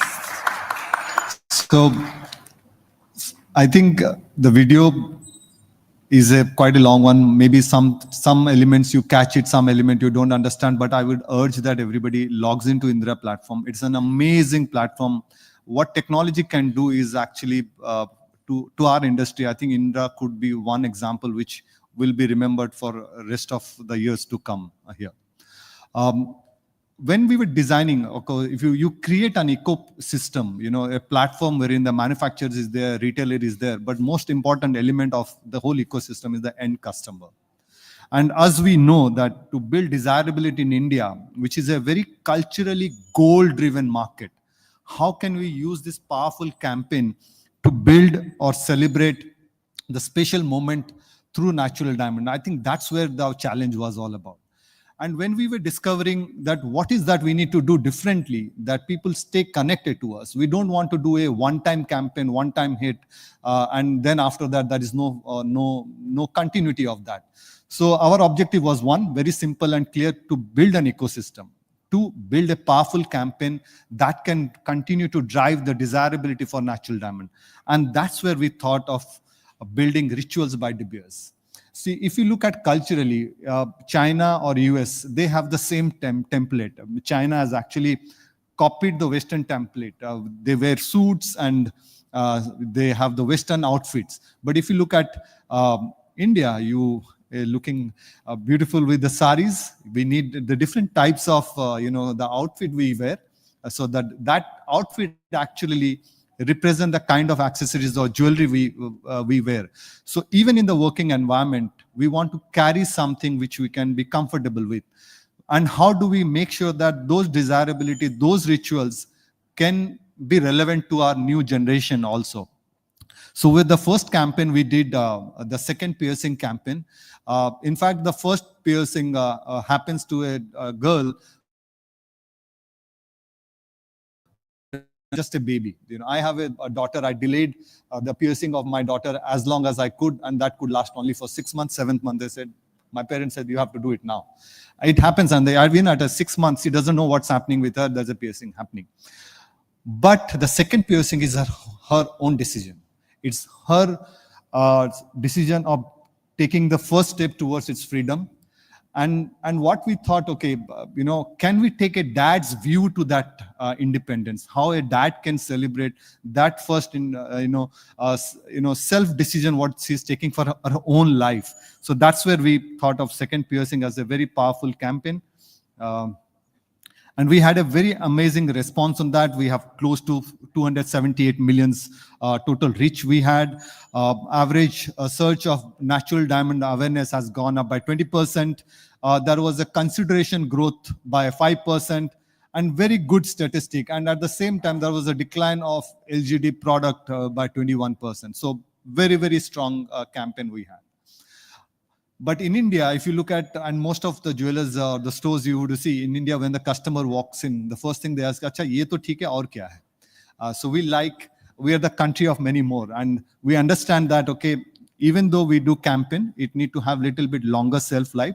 But at the same time, we have right product, right training, and the campaign need to have a right cultural relevance. So the second ritual, what we are celebrating is on Besties. That's our next campaign, which is currently going on. It is a new ritual for friendship. I'm sure when I look at my wife, and I keep relating because I'm the minority at home, because all of them, the female-dominated home I have. So, and when I look at, even if my wife, I try to be the best friend, but I'm never her best friend because she has a bestie there, and everything she shares is with her. And when this campaign was designed by my team, and I could relate to it, yes, everybody has a bestie, and what a better way to celebrate that natural love through, than a natural diamond. So that's where the campaign origin. We are celebrating the friendship only through a natural diamond. We had quite a intense and aggressive plan on that. It's a completely 360 degree approach. We started from 3rd of August. It is continuing till December end. So that will continue. And what's there for Indra people? Right now, as I must say, we have more than 3,500 retailers already registered in this platform. This retailer actually can use this campaign to their advantage. They can create and customize, use this creative and use in their social media, TV, print, whatever they want. All they have to do is register into this platform. So we are calling it the Love from Bestie collection. I'll just show a small video of that. Hope you guys enjoy. Dear Bestie, how can I thank you for those long timed it will be alright hugs, for those unladylike laughter sessions, for the soup you send me when I'm sick, for telling me to dump that loser, for spoiling my 5-year-old like she's yours, for healing me, for growing old. How can I thank you, my bestie? My fill in the blanks, my perfect fit, my partner in shine. Love from Bestie Collection. Natural diamond bracelets for you and your bestie. So this is a combination of 3 to 4 scenarios. We have taken different age groups, basically because bestie has a different definition. It could be a new city bestie. You walk into a new city, you make a friend, and they remain forever. It could be a childhood friend who continues to be forever, and could be a dancing bestie also. So you can have your friends or bestie at a different age, different time, but only a natural diamond that can represent this true love. So as I said, one individual can actually enjoy this campaign, can use this campaign to their advantage. All they need to is to register to Indra and build to that. So one you build is a great campaign, but a great campaign need to be backed with the right kind of product. So since it's an industry initiative, what we did, we made some inspirational design. We gave it to most of the manufacturer. All the retailer they need to do is to get in touch with the manufacturer. We're building the whole manufacturing ecosystem and take the advantage of this campaign. So that's it from my side, but I want to tell something very personal to me. The first time I discovered a natural diamond was a ring that my dadi was wearing. And this is a famous story. I keep telling it because it is so relevant in every platform I go and speak. So every time I've asked my dadi, dadi, who gave you this ring? I could see 2 things in her face. One was the smile.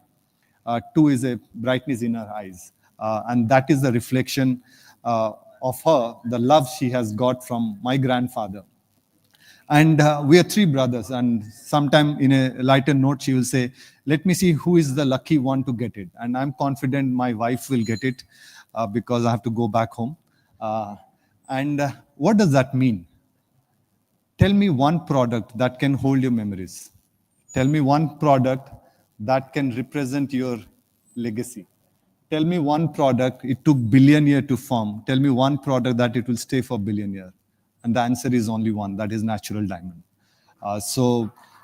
And we as an industry partner, I think what we have built today, it's a $9 billion Indian diamond jewelry market, natural diamond jewelry market. We are not just build this market by selling beautiful stone. I think we have sold legacy. We have built trust. And that's where collectively we need to work together to continue this prosperity, amazing category, what we are into it. Thank you, everyone. Enjoy this afternoon. And I have my colleague Murli and Prasenjit. They both of them are here. And I think, please come, Prasenjit and Murli here. Sorry, So they are the people who are driving. I just take the advantage of my position, and actually all the hard work is done by them. They all are here. Prasenjit is based in Calcutta. Murli is based in Bombay. In fact, Murli and Prasenjit, they're both based in cases. They travel a lot. And I would encourage everybody to engage that so that we can help. In fact, Prasenjit is heading now Institute of Diamond based in Calcutta that does we do natural diamond grading. He would be happy to engage and explain on that. Murli is heading Indra. So thank you, everyone.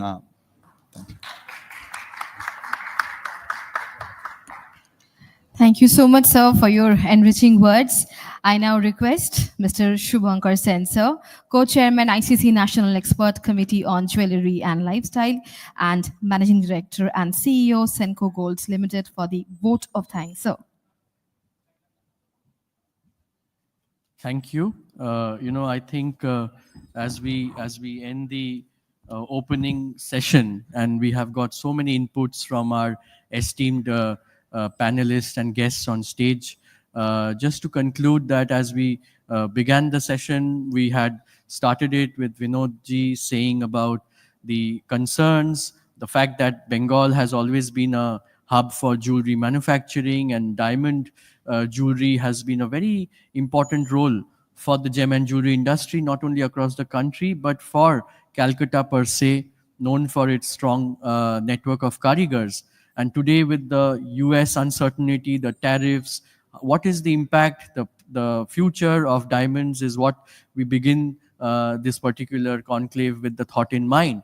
But as we progress and proceed through the conclave, answering the various questions, I think that, as we discussed what Mr. Sabyasachi Ray said, that the Gem and Jewelry Export Promotion Council continues to focus on its core strengths of infrastructure, building the network on the distractions and noises of the world keeps coming in. As the council for the industry, they will continue to focus on thinking for the long term, thinking for the future, building the strength and expand the network, not only being dependent on any particular country, but go beyond the countries and have tie-ups all over the world. So that is one thought process and approach that we have understood. The second, Arlanandan sir has said that the government is very conscious on supporting the industry. And yes, the exports are very critical. We need to grow the exports, but the free trade agreements will play a very big role as we do it, not only with few countries, not only with the developed countries, but also with the developing countries, not just in Europe, China, or Japan, but in Africa and Latin America, where our country will be not only looking at the current state of affairs, but the future growth potentials that can be the market for our Indian gem and jewelry products and other products. And I think with that approach, we need to have the faith and trust on the government, on their discussions with the current affairs and the current situation. And in a matter of 15 days, 1 month, we will be looking towards the solution. Now, moving on to what we have heard from our other panelist, Mr. Edward Asher. He has given a very clear-cut direction in terms of focusing on creativity, focusing on doing new things, focusing on building trust for the business. And the biggest message that we have understood from his side is that no matter what kind of challenges in terms of lower synthetic diamonds, lab-grown diamonds, everyone will have its own play, everyone will have its own market. The natural diamonds are here to stay, to build trust, to build those special moments and special occasions, while lab-grown diamonds will be one for fashion, one to play a role for the lower ticket size items that it is. We had Mr. Amit Pratihari giving us a direction with what De Beers is going to plan for the future. They have always been a very strong part of the ecosystem, building the demand for diamonds. We look up to them for their vision, for their thinking. And I'm sure that with their efforts and with the global uncertainties settling down over a period of time, they can go all out in building that much more trust and demand, especially understanding what the consumers are thinking, what the young generation consumers are thinking, and providing us with that direction in terms of design and in terms of marketing. We had Vandana ma'am with us as a representative of the state of West Bengal, and I think she has very correctly said that Karigars has been our strength.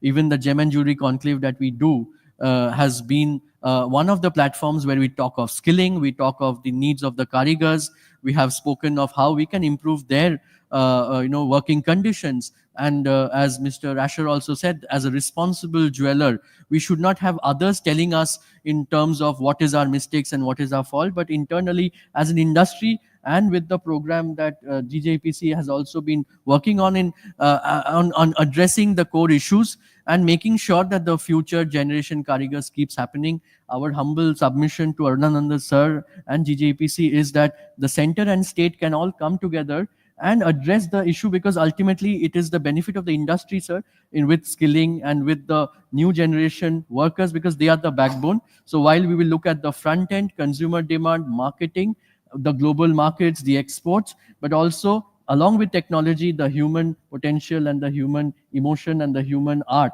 that needs to be preserved. And on behalf of the Calcutta gem and jewelry industry, sir, let us assure you that we are very much passionate about developing the ecosystem of karigars, of skilling. We have been providing manpower to all over the country, not only in Bombay, Surat, but also in southern part of the country and northern part. We are exporting our skill to the Middle East. We are exporting our skill to other parts of the world as well. And I think that if all of us come together in various platforms we've been discussing, sir, and we're very honored to have you to hear our challenges and hear our thoughts. So please carry forward those thoughts, sir, to the government. And we really would like that everyone comes together, collaborate in these challenging times. As you rightly said, in challenges, there are opportunities. And in these challenging times, we all come, stay united and come together. That will help us to overcome our external challenges, sir. So thank you to all our audiences. Don't think that this is just one part of the session that got over. Our first panel discussion on building trust, marketing, demand for the consumer with a very esteemed set of panelists will happen right away. So thank you to Mr. Vinod Bamalwa for being a great chairperson and hosting this event on behalf of us. Arunandan sir, thank you for being and coming all the way from Delhi and giving your valuable inputs. Mr. Sabyasachi Ray, our boy from Calcutta, who is being the leader for the industry. Sir, please keep guiding us and giving your knowledge so that our city continues to grow. Amit, you have said that this is your second home. So with the blessing of Lord Jagannath, may you keep coming here and we can keep growing here. Vandana man, thank you. Thank you to our August audience. And a special thanks to Sunny Bhai for having Mr. Edward Asher as a part of our gathering. I think that really increased the standard of the whole event, and we have so much to learn from him and his generations of the business. Thanks to all the organizers and all the people from press for being here. Thanks to T2, all our sponsors, that because of all of you we could host this event in a very successful manner. And I hope that we are adding value to all of you. Your valuable time is very critical. We all are busy in our day-to-day schedule, but as organizers, we always try to make sure that the time that you're spending with us, there is something that we can always take away with and implement in our businesses and in our lives. So thank you very much, and we'll continue with our session. Thank you. Thank you so much, sir. Before we close the inaugural session, just an announcement. After this, we will directly go to the next panel discussion. But before we officially close the welcome session, we would like to take this moment to felicitate our special guests. So I would like to request Mr. Vinod Bamalwa sir and Mr. Shubhankar Sen sir to do the honor of felicitating Mr. Sabyasachi Ray. Can we have a big round of applause, please, everybody? Thank you so much, sir, for being with us today.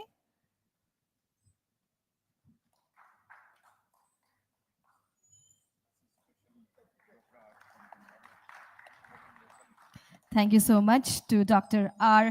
Arulanandan, sir. We are absolutely honored by your presence, sir.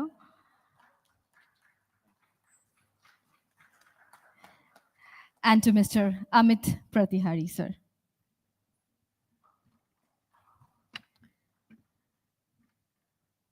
Thank you so much, sir, for being with us today and enlightening our welcome session.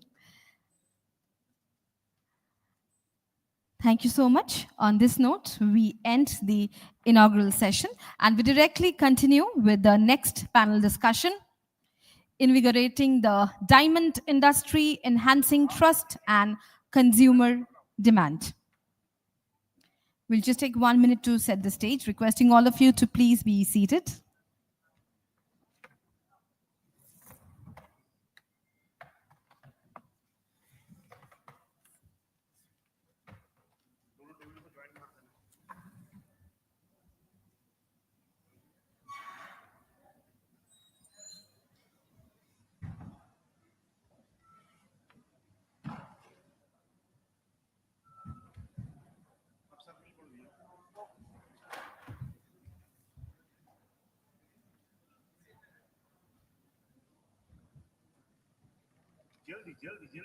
Requesting all of you to kindly be seated. We will be directly starting with the panel discussion.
अच्छा ये 6 जन कर दो, एक हटा दो, 6 जन कर दो। मिसेस शिपाल हाँ लेकिन हाँ ना ना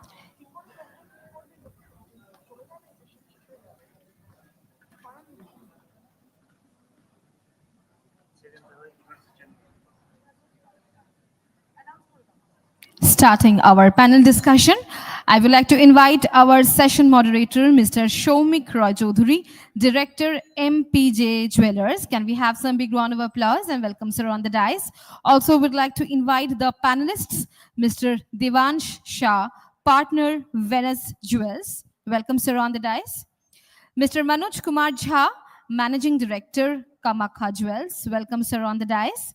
Can we have some applauses, please? Mr. Nilanjan Sen, Director, BC Shen Jewelers. Can we have you on the dais, sir? Mr. Rakesh Shah, Partner, Chirag Jewelers. Welcome, sir, on the dais.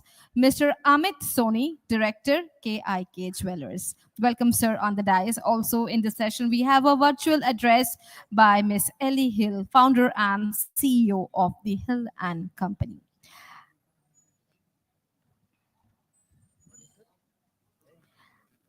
I would like to request our session moderator to please start the session.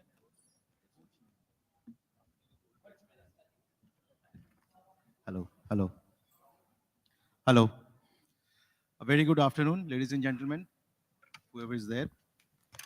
So I think I've been a part of ICC for quite many years, but I think today's session was one of the finest in terms of simply because I think I've never seen anybody so glued from 11 o'clock to 2 o'clock sitting here. And each of the deliberations that we had tremendous value or take-home value for us. And I mean, as an audience, when I was listening, I think I only take home the values that I want to hear, otherwise that looks good. I think Mr. Ray spoke about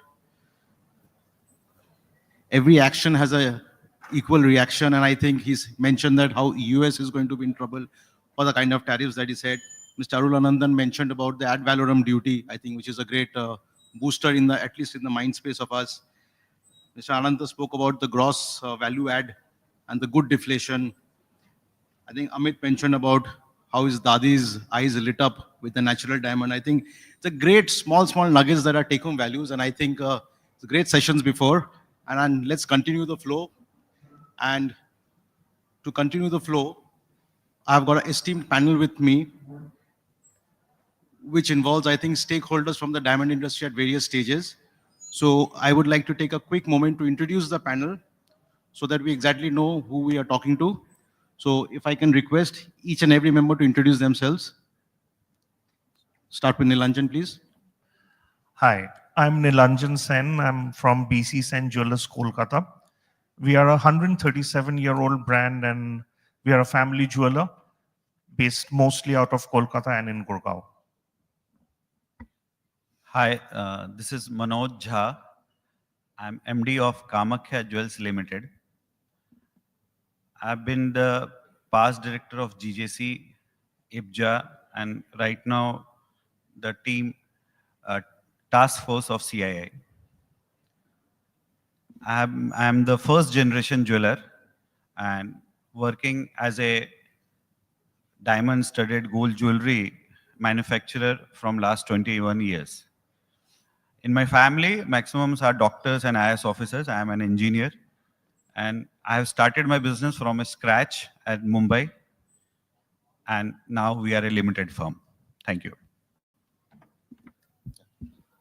Good afternoon. I am Devansh from Venus Jewel.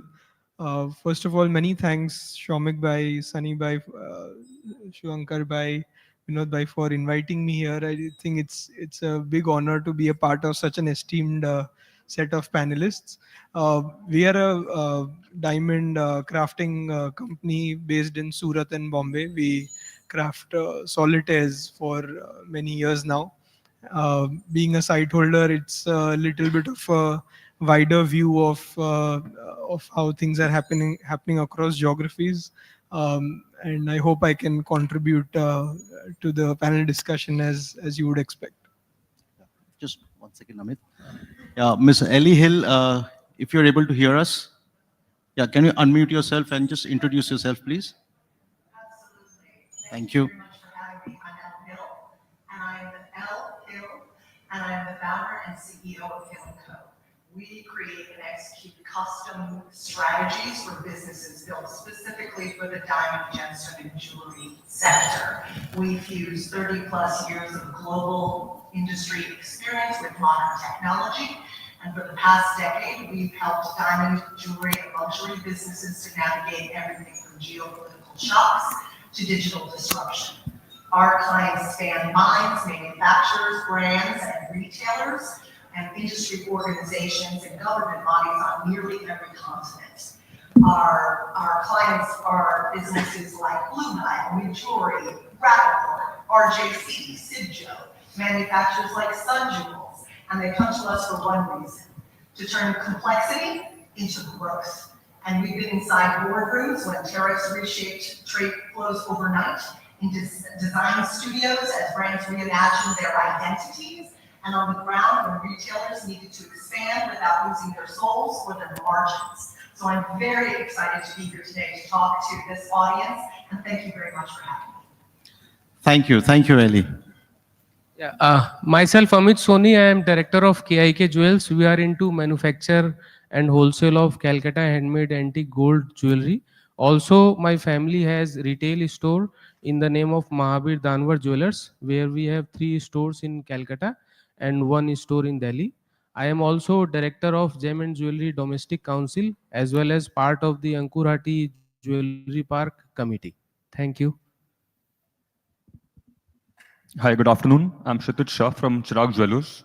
I'm a third generation diamandaire. We specialize in diamond, gold, and polki jewelry since 50 years. Thank you. Okay, thank you, everybody. So let us start the discussions.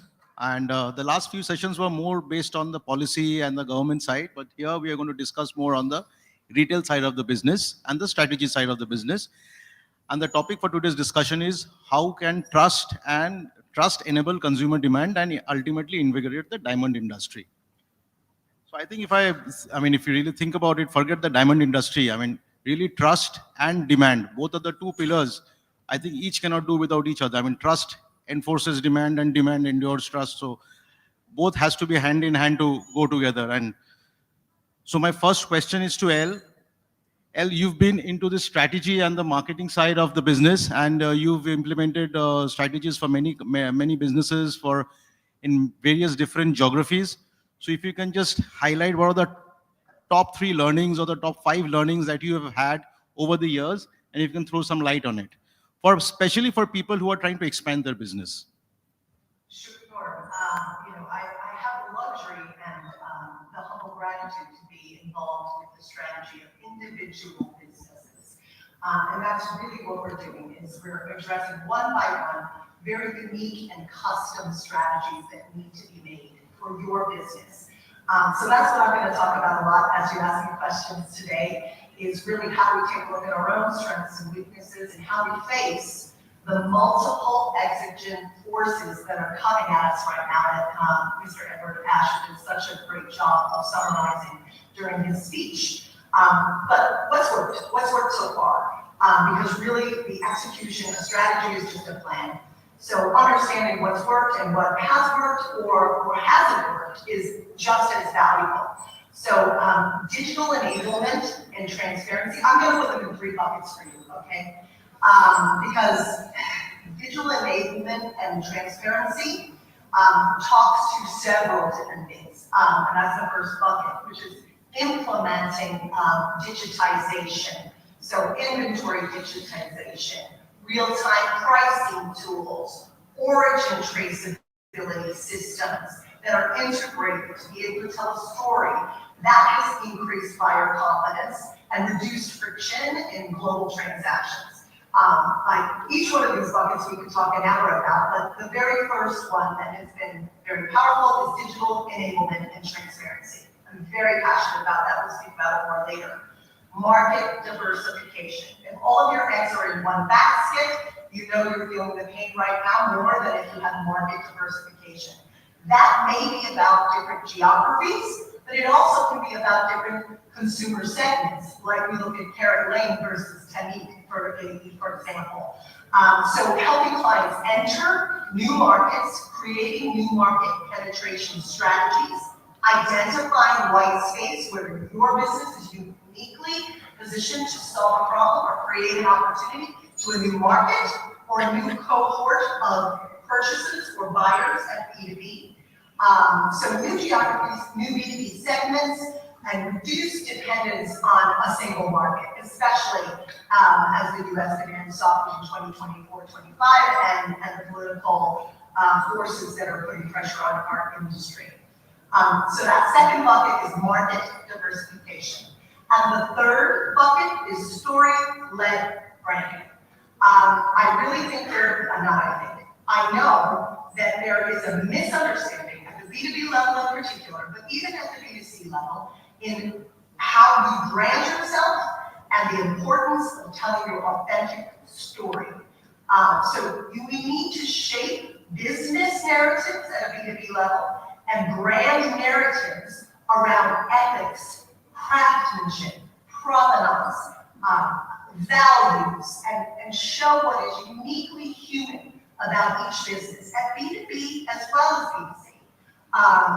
So that we can allow consumers, including B2B buyers, to choose the businesses that align with their own values. This is extremely important.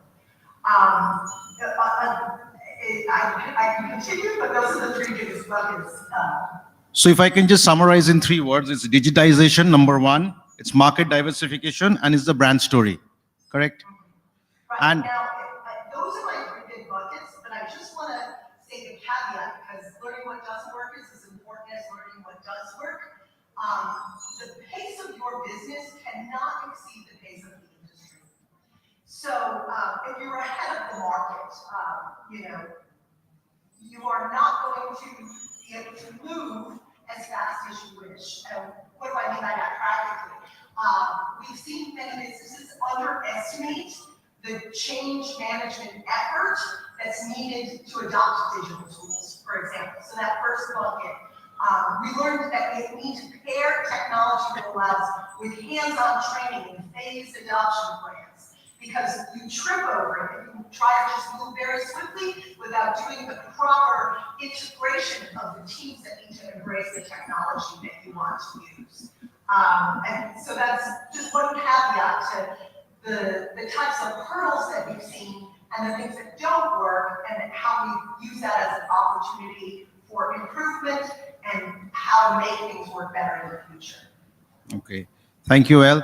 I'm going to come back to you, but I'm going to take that caveat and take it as a cue for my next question. I think you said that you cannot swim against the current. You cannot outpace the industry, right? So considering this situation, Devansh, I'm going to ask you my next question. So, I mean, right now, I'm not in a position to say whether the industry is shrinking or industry is growing, because there's industry is constantly evolving. So either for the good or for the bad, that only future can say. But the adoption that El has talked about is what is important. So in these times, in this dynamic times, what do you think are the challenges as a site holder in your businesses that you are facing, and how are you adapting to it? I think that's of course, a very relevant thing to understand today. There is so many changes happening almost every week. There is new reasons to build responses and understand the ways in which we should respond to different events across the globe, not just in our localities.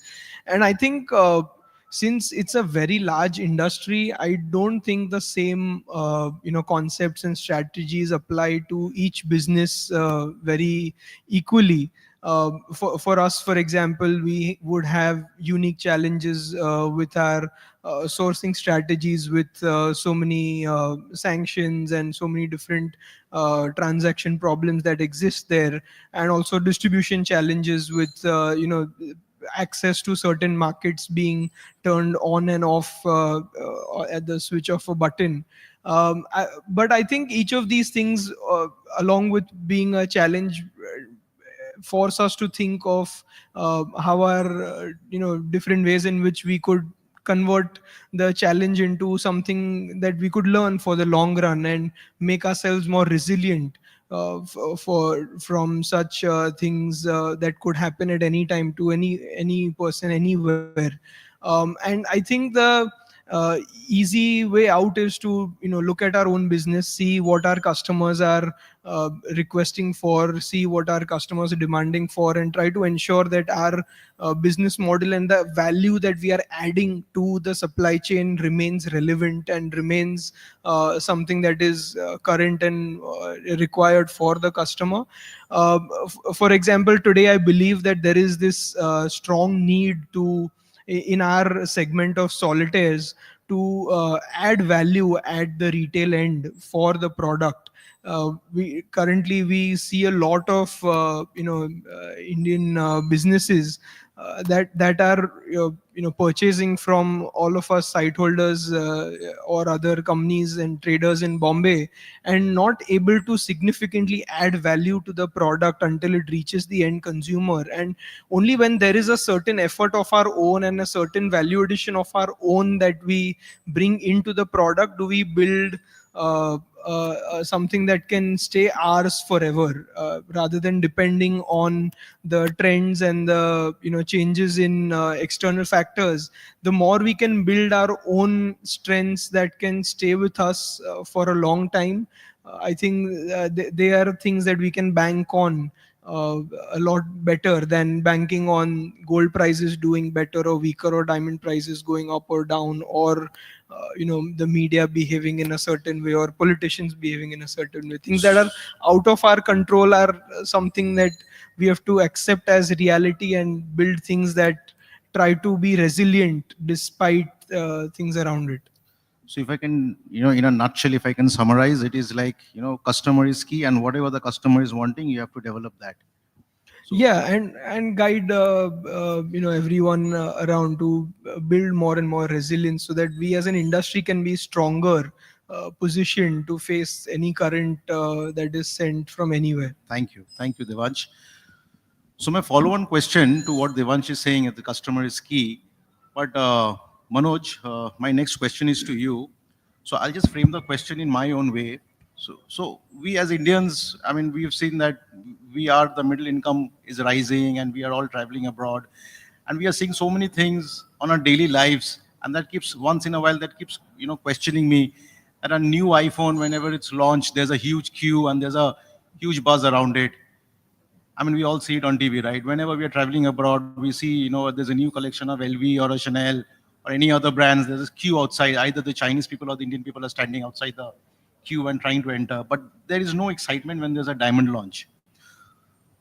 So do you think it's a fading love story? I mean, ultimately, we know that diamond is a symbol of love. And if I talk trust, then no love can exist without sustainable trust. So is the love story somewhere, do you think it's fading? And also there's a follow-on question to you, you being an analyst of the gold market also. So do you think that ultimately people are shifting to gold or any other which holds a secured value, and diamond is only that luxury value which other competitive items or products are competing with us? Thank you so much. First, I will go to your first question कि diamond का trust factor जो है वो कम हो रहा है क्या? Let me tell you, few years back, the percentage of diamond sale in any store was 4%, 3%, 5%. Now it's have gone to up to 20, 22, 25%. The average sale, what reports says, 13 से 14% तक का है. Means diamond sale in each and every store have gone up percentage wise. Diamond studded gold jewelry. So I don't think so trust have came down. Trust लोगों ये question market में पिछले 2 साल से बहुत ज्यादा घूम रहा है कि डायमंड पे ट्रस्ट कम हो गया. Why? Because there is some lab grown diamond से comparison आ गई लोगों को कि क्या lab grown diamond आने से real diamond पे trust कम हो जाएगा? I don't think so that has happened.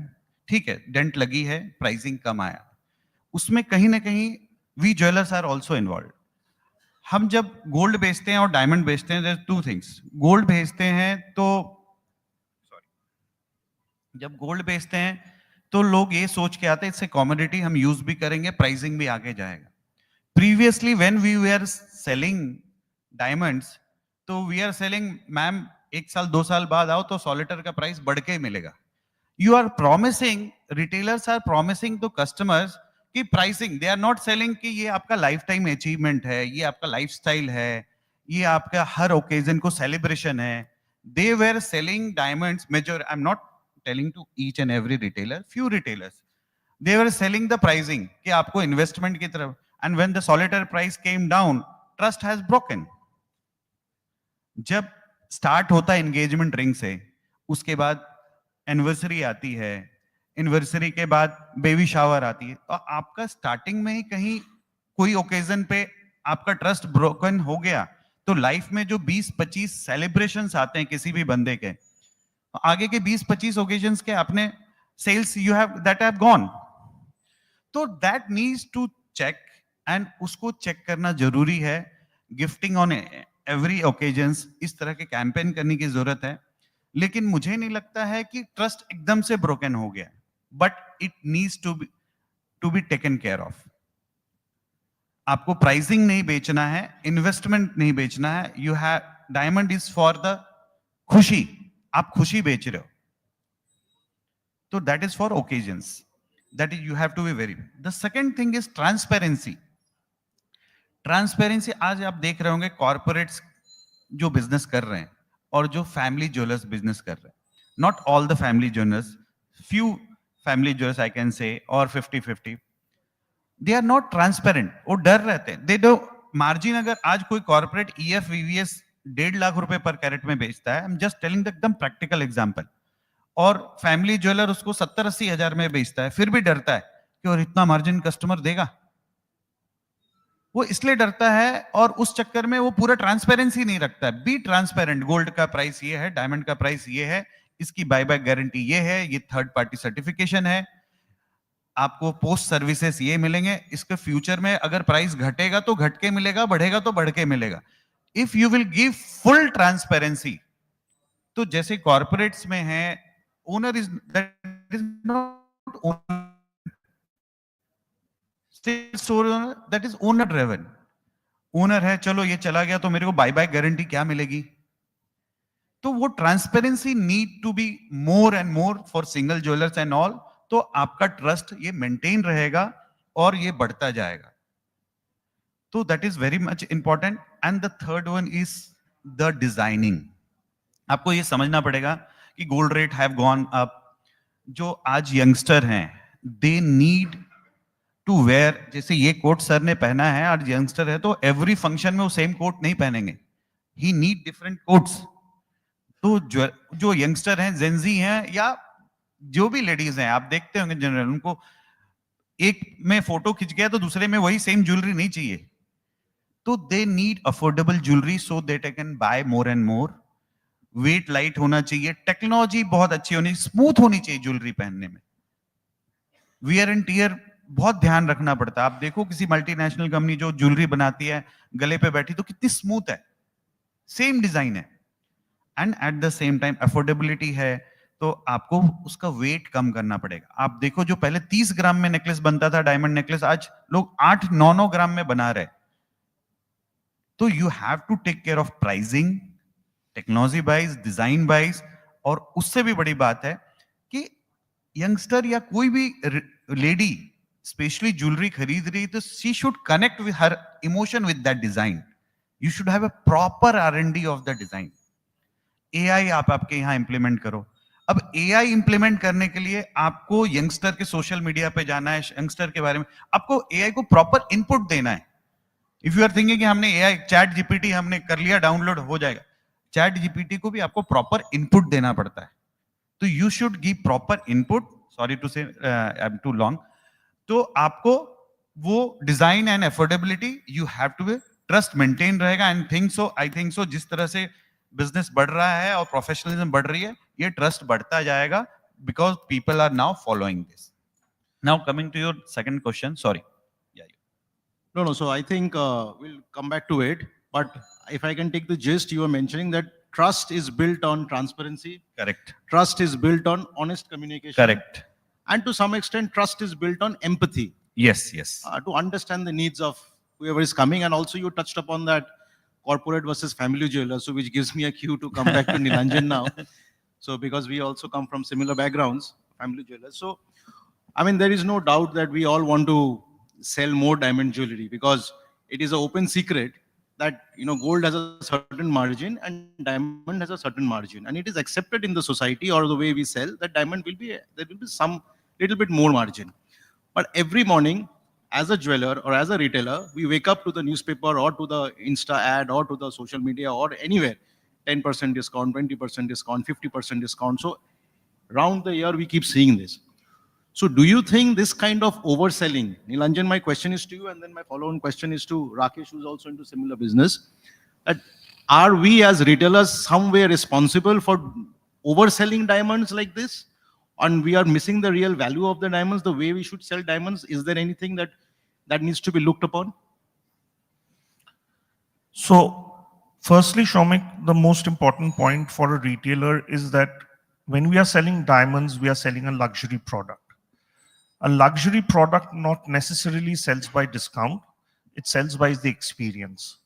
It sells by the way we have thought of the product. There is a lot of thought, manufacturing processes, the entire blockchain which goes into manufacturing a diamond jewelry.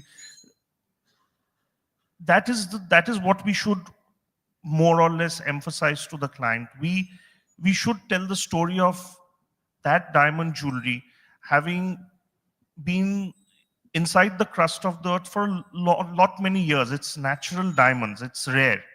That's the thought process which a retailer should adopt. There has to be transparency, there has to be certification, there has to be authentication, there has to be many more things to it. Discounts, no, that is not the most important thing. But yes, with the way natural diamond industry, and especially in Kolkata, I can speak for Kolkata, the way we have been reduced, all of us retailers, is we kept on reducing our margins. We kept on reducing our margins to such an extent that today a solitaire or something sells in Kolkata, and we are merely as a retailer being the broker between the mines to the end consumer. We forget that we are selling something in which we are adding value to their lives. We are giving them a product which we are selling to them, which celebrates their achievements, their milestones. So all of these things are very, very important for us as a retailer to keep in mind that we should not necessarily be just going and offering the client a hefty discount in trying to sell something which they want to buy because they are celebrating something important in life. Thank you, Nilanjan. I think you are reiterating what L also said, that to create a brand story is more important than just giving discount. And yeah, Situj, the name is actually different. So my follow-on question to you, you are a successful retailer in the city. Do you think you can sell your product or the diamond product that you sell as a value product or more of a pricing product? So do you face any challenges with the corporates advertising with so much of discounts? And do you think somewhere the family jeweler story is missing? It's fading away? Thank you for your question. So jewelry can never be a pricing product. Like jewelry is not just an asset also, it's a family heirloom. Tomorrow if someone comes to buy jewelry, she looks forward to it on passing it to the next generation. So tomorrow if I'm selling a product, people look at it in the long picture. For them, investing in the right piece of jewelry is something that they will pass on to the next generation. So it can never be something that can just be price centric. For someone, people resonate to jewelry to be a part of themselves. So the characteristics which they embody, which they resonate, they want the jewelry to elevate those characteristics. So discounts and like such marketing gimmicks can never be the right solution to like upsell or to like sell more. Getting the right designs, showing people what they truly deserve, and like giving people the right value for what they pay is something which we always strive to like achieve. So great. It's very heartening to know that all of us are more or less singing the same tune. I think everybody is agreeing or at least on the same page that discounting is short term, but the brand story and the value driven approach or the creativity approach is much more long term. So Amit, you've been in somewhere in bit of both sides. You've been a manufacturer as well as a retailer. So, I mean, wearing two hats, do you think you are too focused on the profit or the margin and you ignore the value? Or do you think transparency in a way will help you to institutionalize your business and make your reach much higher? Firstly, I would like to thank all the fellow panelists who have contributed so well to the discussion so far. Also, I would like to thank ICC for making me part of this panel. And I would also like to congratulate ICC for completing 100 years.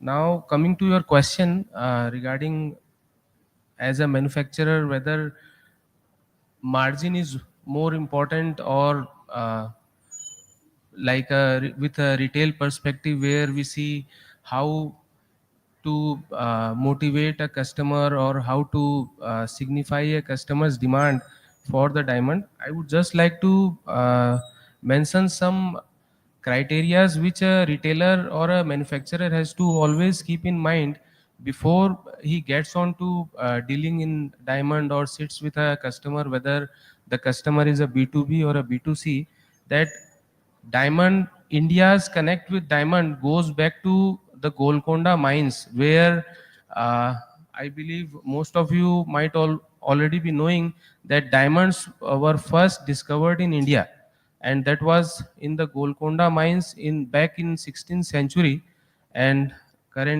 which then stopped mining in 18th century. Kohinoor and the famous Hope diamonds are the gift from the Golconda mines. Again, coming back to the characteristics of diamond, as previously told by our esteemed panelists, keynote speakers, that diamonds takes 1 to 2 billion years for their manufacture. Now, such significant characteristics about diamonds, and currently as we say, we are in the world of AI, we are in the world of technology, everything are so fast paced. Everyone is after increasing their revenue and sales volume, but somewhere in between we are missing on explaining the customer the rarity of the diamond, and why the diamond is not just a product, but it's, as Kshitij rightly said, it's a heirloom product, or as Nilanjan ji said that they are a third generation jeweler here. So we have been selling diamonds since so long back. I would also like to mention the efforts which the various associations and councils are taking on their part to motivate the sale of the diamond in the diamond industry, especially like IGI, where they focus on promoting the diamond jewelry retailers in Calcutta, especially by their schemes. Okay, thank you, Amit.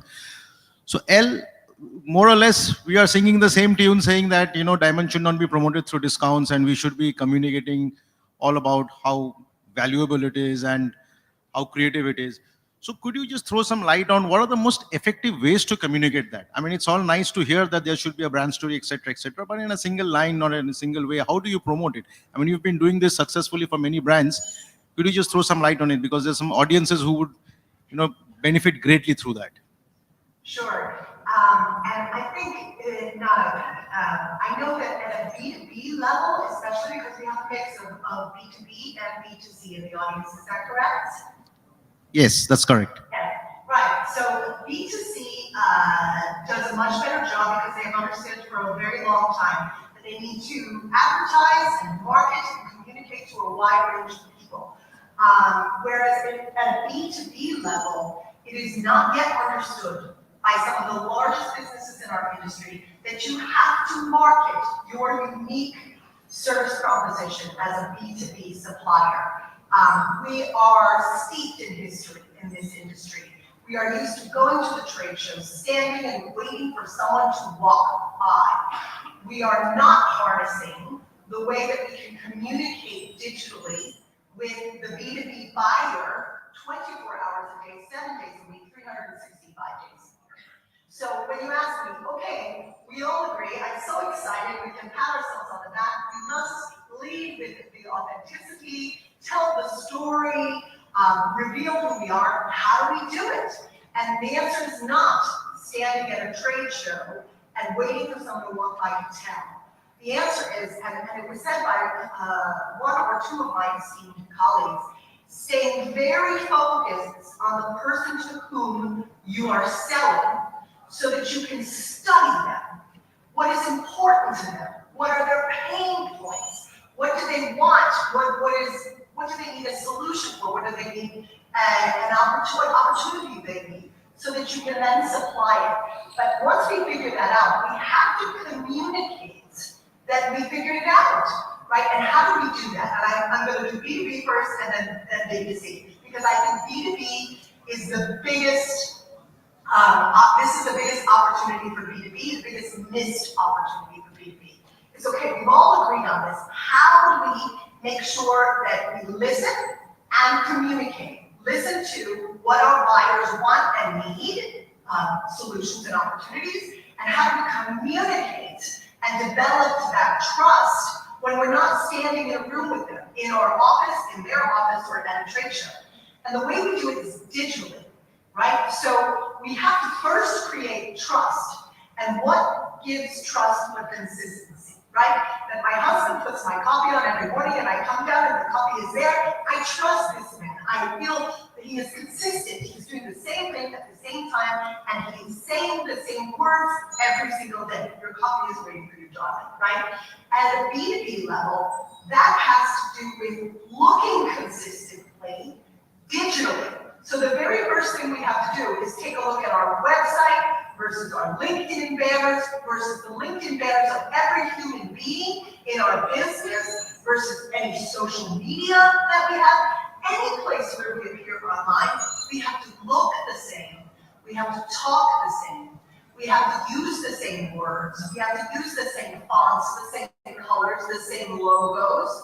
This sounds very shallow, but it is the first step to, it is the first step to developing trust, because in 3 seconds, if you have a great opportunity as a B2B business to sell to a new B2B supplier and a trusted current buyer refers you and gives you a great recommendation, the first thing that new buyer is going to do is put you into ChatGPT or put you into Google and look at your website, look at your social media, look at your LinkedIn, And if it's all not complete, not a picture, not consistent logos, conversations, topics, then they're not going to trust you right away. So one of the very first and very simple things that every single business in this room should do when they walk away is Google yourself. Look at your website, look at your LinkedIn, look at any social media, look at any time you speak to audiences. What do you say and do? How do you look, and is it consistent? So the very first step in communicating this and how we actually do this, now that we all agree, is make sure that people trust you in the digital realm. Make sure you don't look incomplete. Make sure you're as proud of every single representation of yourself as possible. That's step one. And only then can we use online plus offline to communicate to them who we are, what's important to us, the great story of our family or brand, and the way that we provide our service or product. I think I'll pause there because that was a very long, deep answer. B2C does a much better job of it already, but the other part of it is using technology to gain information about the people who are consuming our messages. But I'll leave that to one side for the moment. Thank you, Well. I think that's very valuable. I mean, a brand has to look the same, feel the same, and touch the same. So I think we've understood what you're trying to say. And very quickly, in the interest of time, I think, again, taking a cue on, are we doing whatever is necessary to be done in our own businesses? I would like to ask, if transparency of a brand's policies is practiced efficiently, how do you think is going to impact your own consumers, considering that everybody is from different value chain? Suppose you do, or what are the right things? What do you expect out of it? Then I'm going to ask the follow-on question to the same buddy in one sentence maybe, and then we'll conclude the session. No, definitely for a business like ours, which is B2B, transparency is key because we are not selling products. We're more building on relationships that add value to each other's business consistently for a long time. So on our website also, for example, if there is a diamond that we have a certificate from an external laboratory that says it looks like XYZ and we don't feel it looks like XYZ, we are transparent enough to tell our customer that this diamond does not look like what the certificate says. Please ensure you look at it before you make a purchase. It might sound like it would hamper the transaction, but what we see is it benefits the relationship a lot more than it hampers the transaction. And that's the transparency that has helped us build strong relationships over the years. So Nilanjan, if I ask you the same question, considering that you've done all the right things, what do you expect going ahead? What do your consumers are going to react? How? So first of all, here I believe all on the panel advocate for natural diamonds.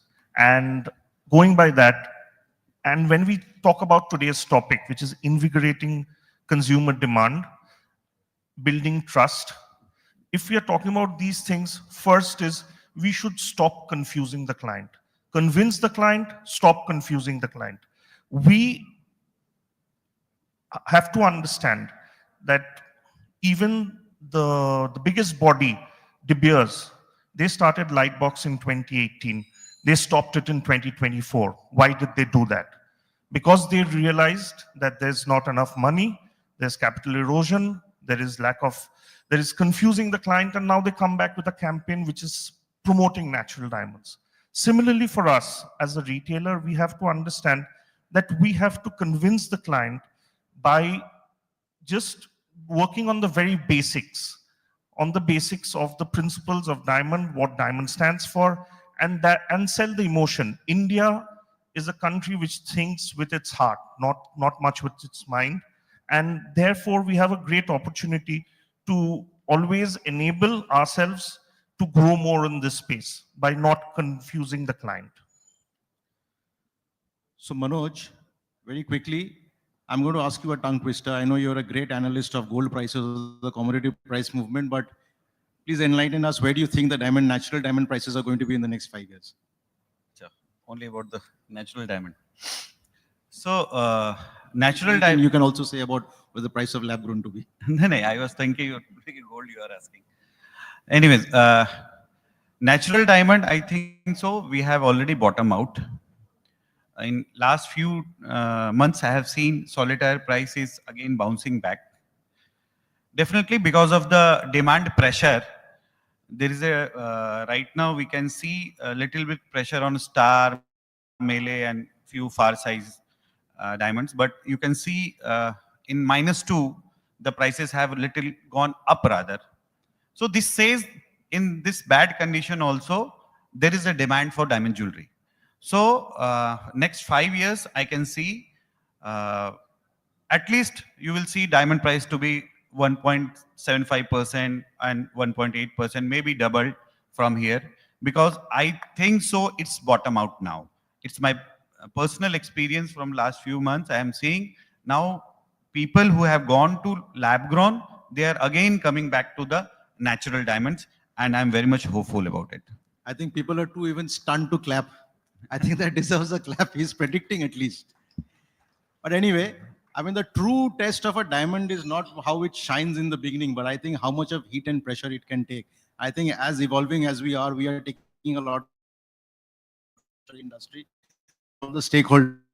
I want to thank all of you for being the esteemed panel and UL for joining us online. I think it's been a great session and great learning, and we look forward to collaborate with you in future for similar experiences. So Manoj has something to say. This is not my question, it's his answer. From the morning, a lot of people have asked me about the gold price.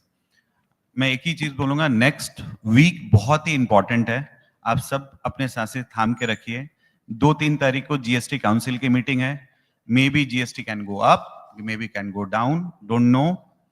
The second thing is import duty. Government वापस research कर रही है, may be gold के ऊपर import duty घटे तो आपका कुछ काम हो.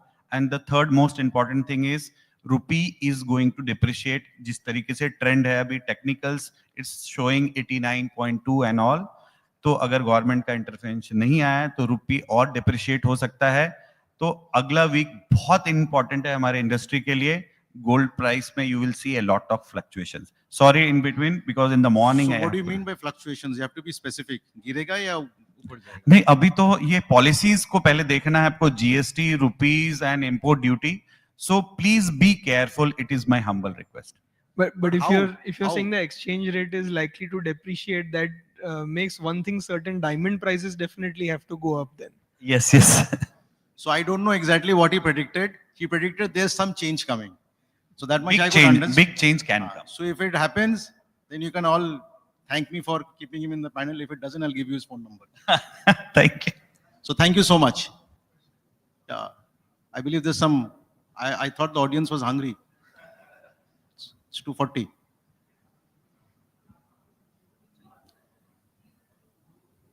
Yeah, Chairman, do you have any questions?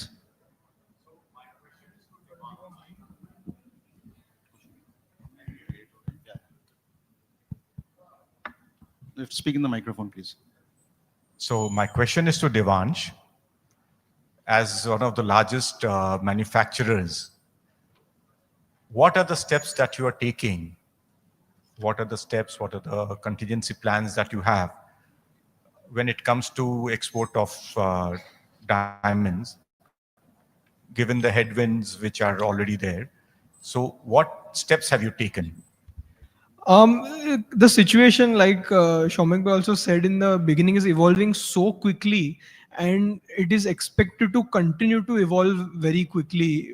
We don't know where it will end and when it will end, wherever it ends. So I don't think it is the good time to take any long-term calls already. Of course, in the short term, we want to ensure we can mitigate as much of the impact as we can. However, it is too sudden and too quick to think that even if US customers don't buy, we are okay and we'll be fine. But of course, markets like India are shining and doing very well, and there are smaller economies such as in the Middle East and Australia that are naturally covering up a little bit for the lost demand. And also, I think it is too early to say whether there is any issue that needs to be solved. Maybe things solve themselves automatically, and there is a mutual agreement that benefits our businesses as well as businesses in America. but there is no strategy that we think we should immediately, adopt and run behind in such an quickly evolving scenario. Thank you. Anybody else? So I think we'll wrap up this session and we'll head towards lunch, I think. Thank you. Thank you so much, our panelists, as well as our moderator. Before we end this session and go for lunch, we would like to take this moment to felicitate all our panelists. I would like to request Mr. Shomik Rajadri, sir, to do the honor, and request Mr. Sripal Dholakia, sir, to please join the stage to hand over the token of honor to all our panelists. Can we have some big round of applause, everybody? Mr. Sripal Dholakia and Mr. Shomik Rajadri doing the honor of handing over the token of honor and felicitation to all our panelists, Mr. Devansh Shah, Mr. Manoj Kumar Jha, Mr. Nilanjan Sen, Mr. Rakesh Shah, Mr. Amit Soni. Applauses, please, everybody. Come on.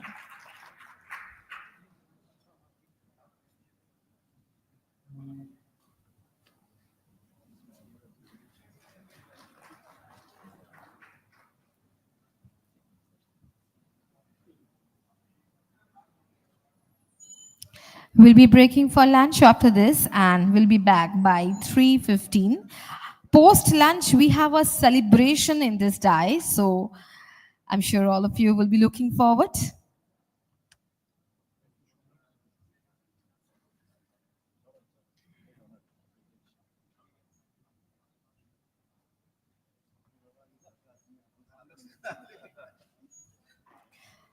Thank you so much to all the panelists as well as our moderator. One group photo before we end and break for lunch. Thank you.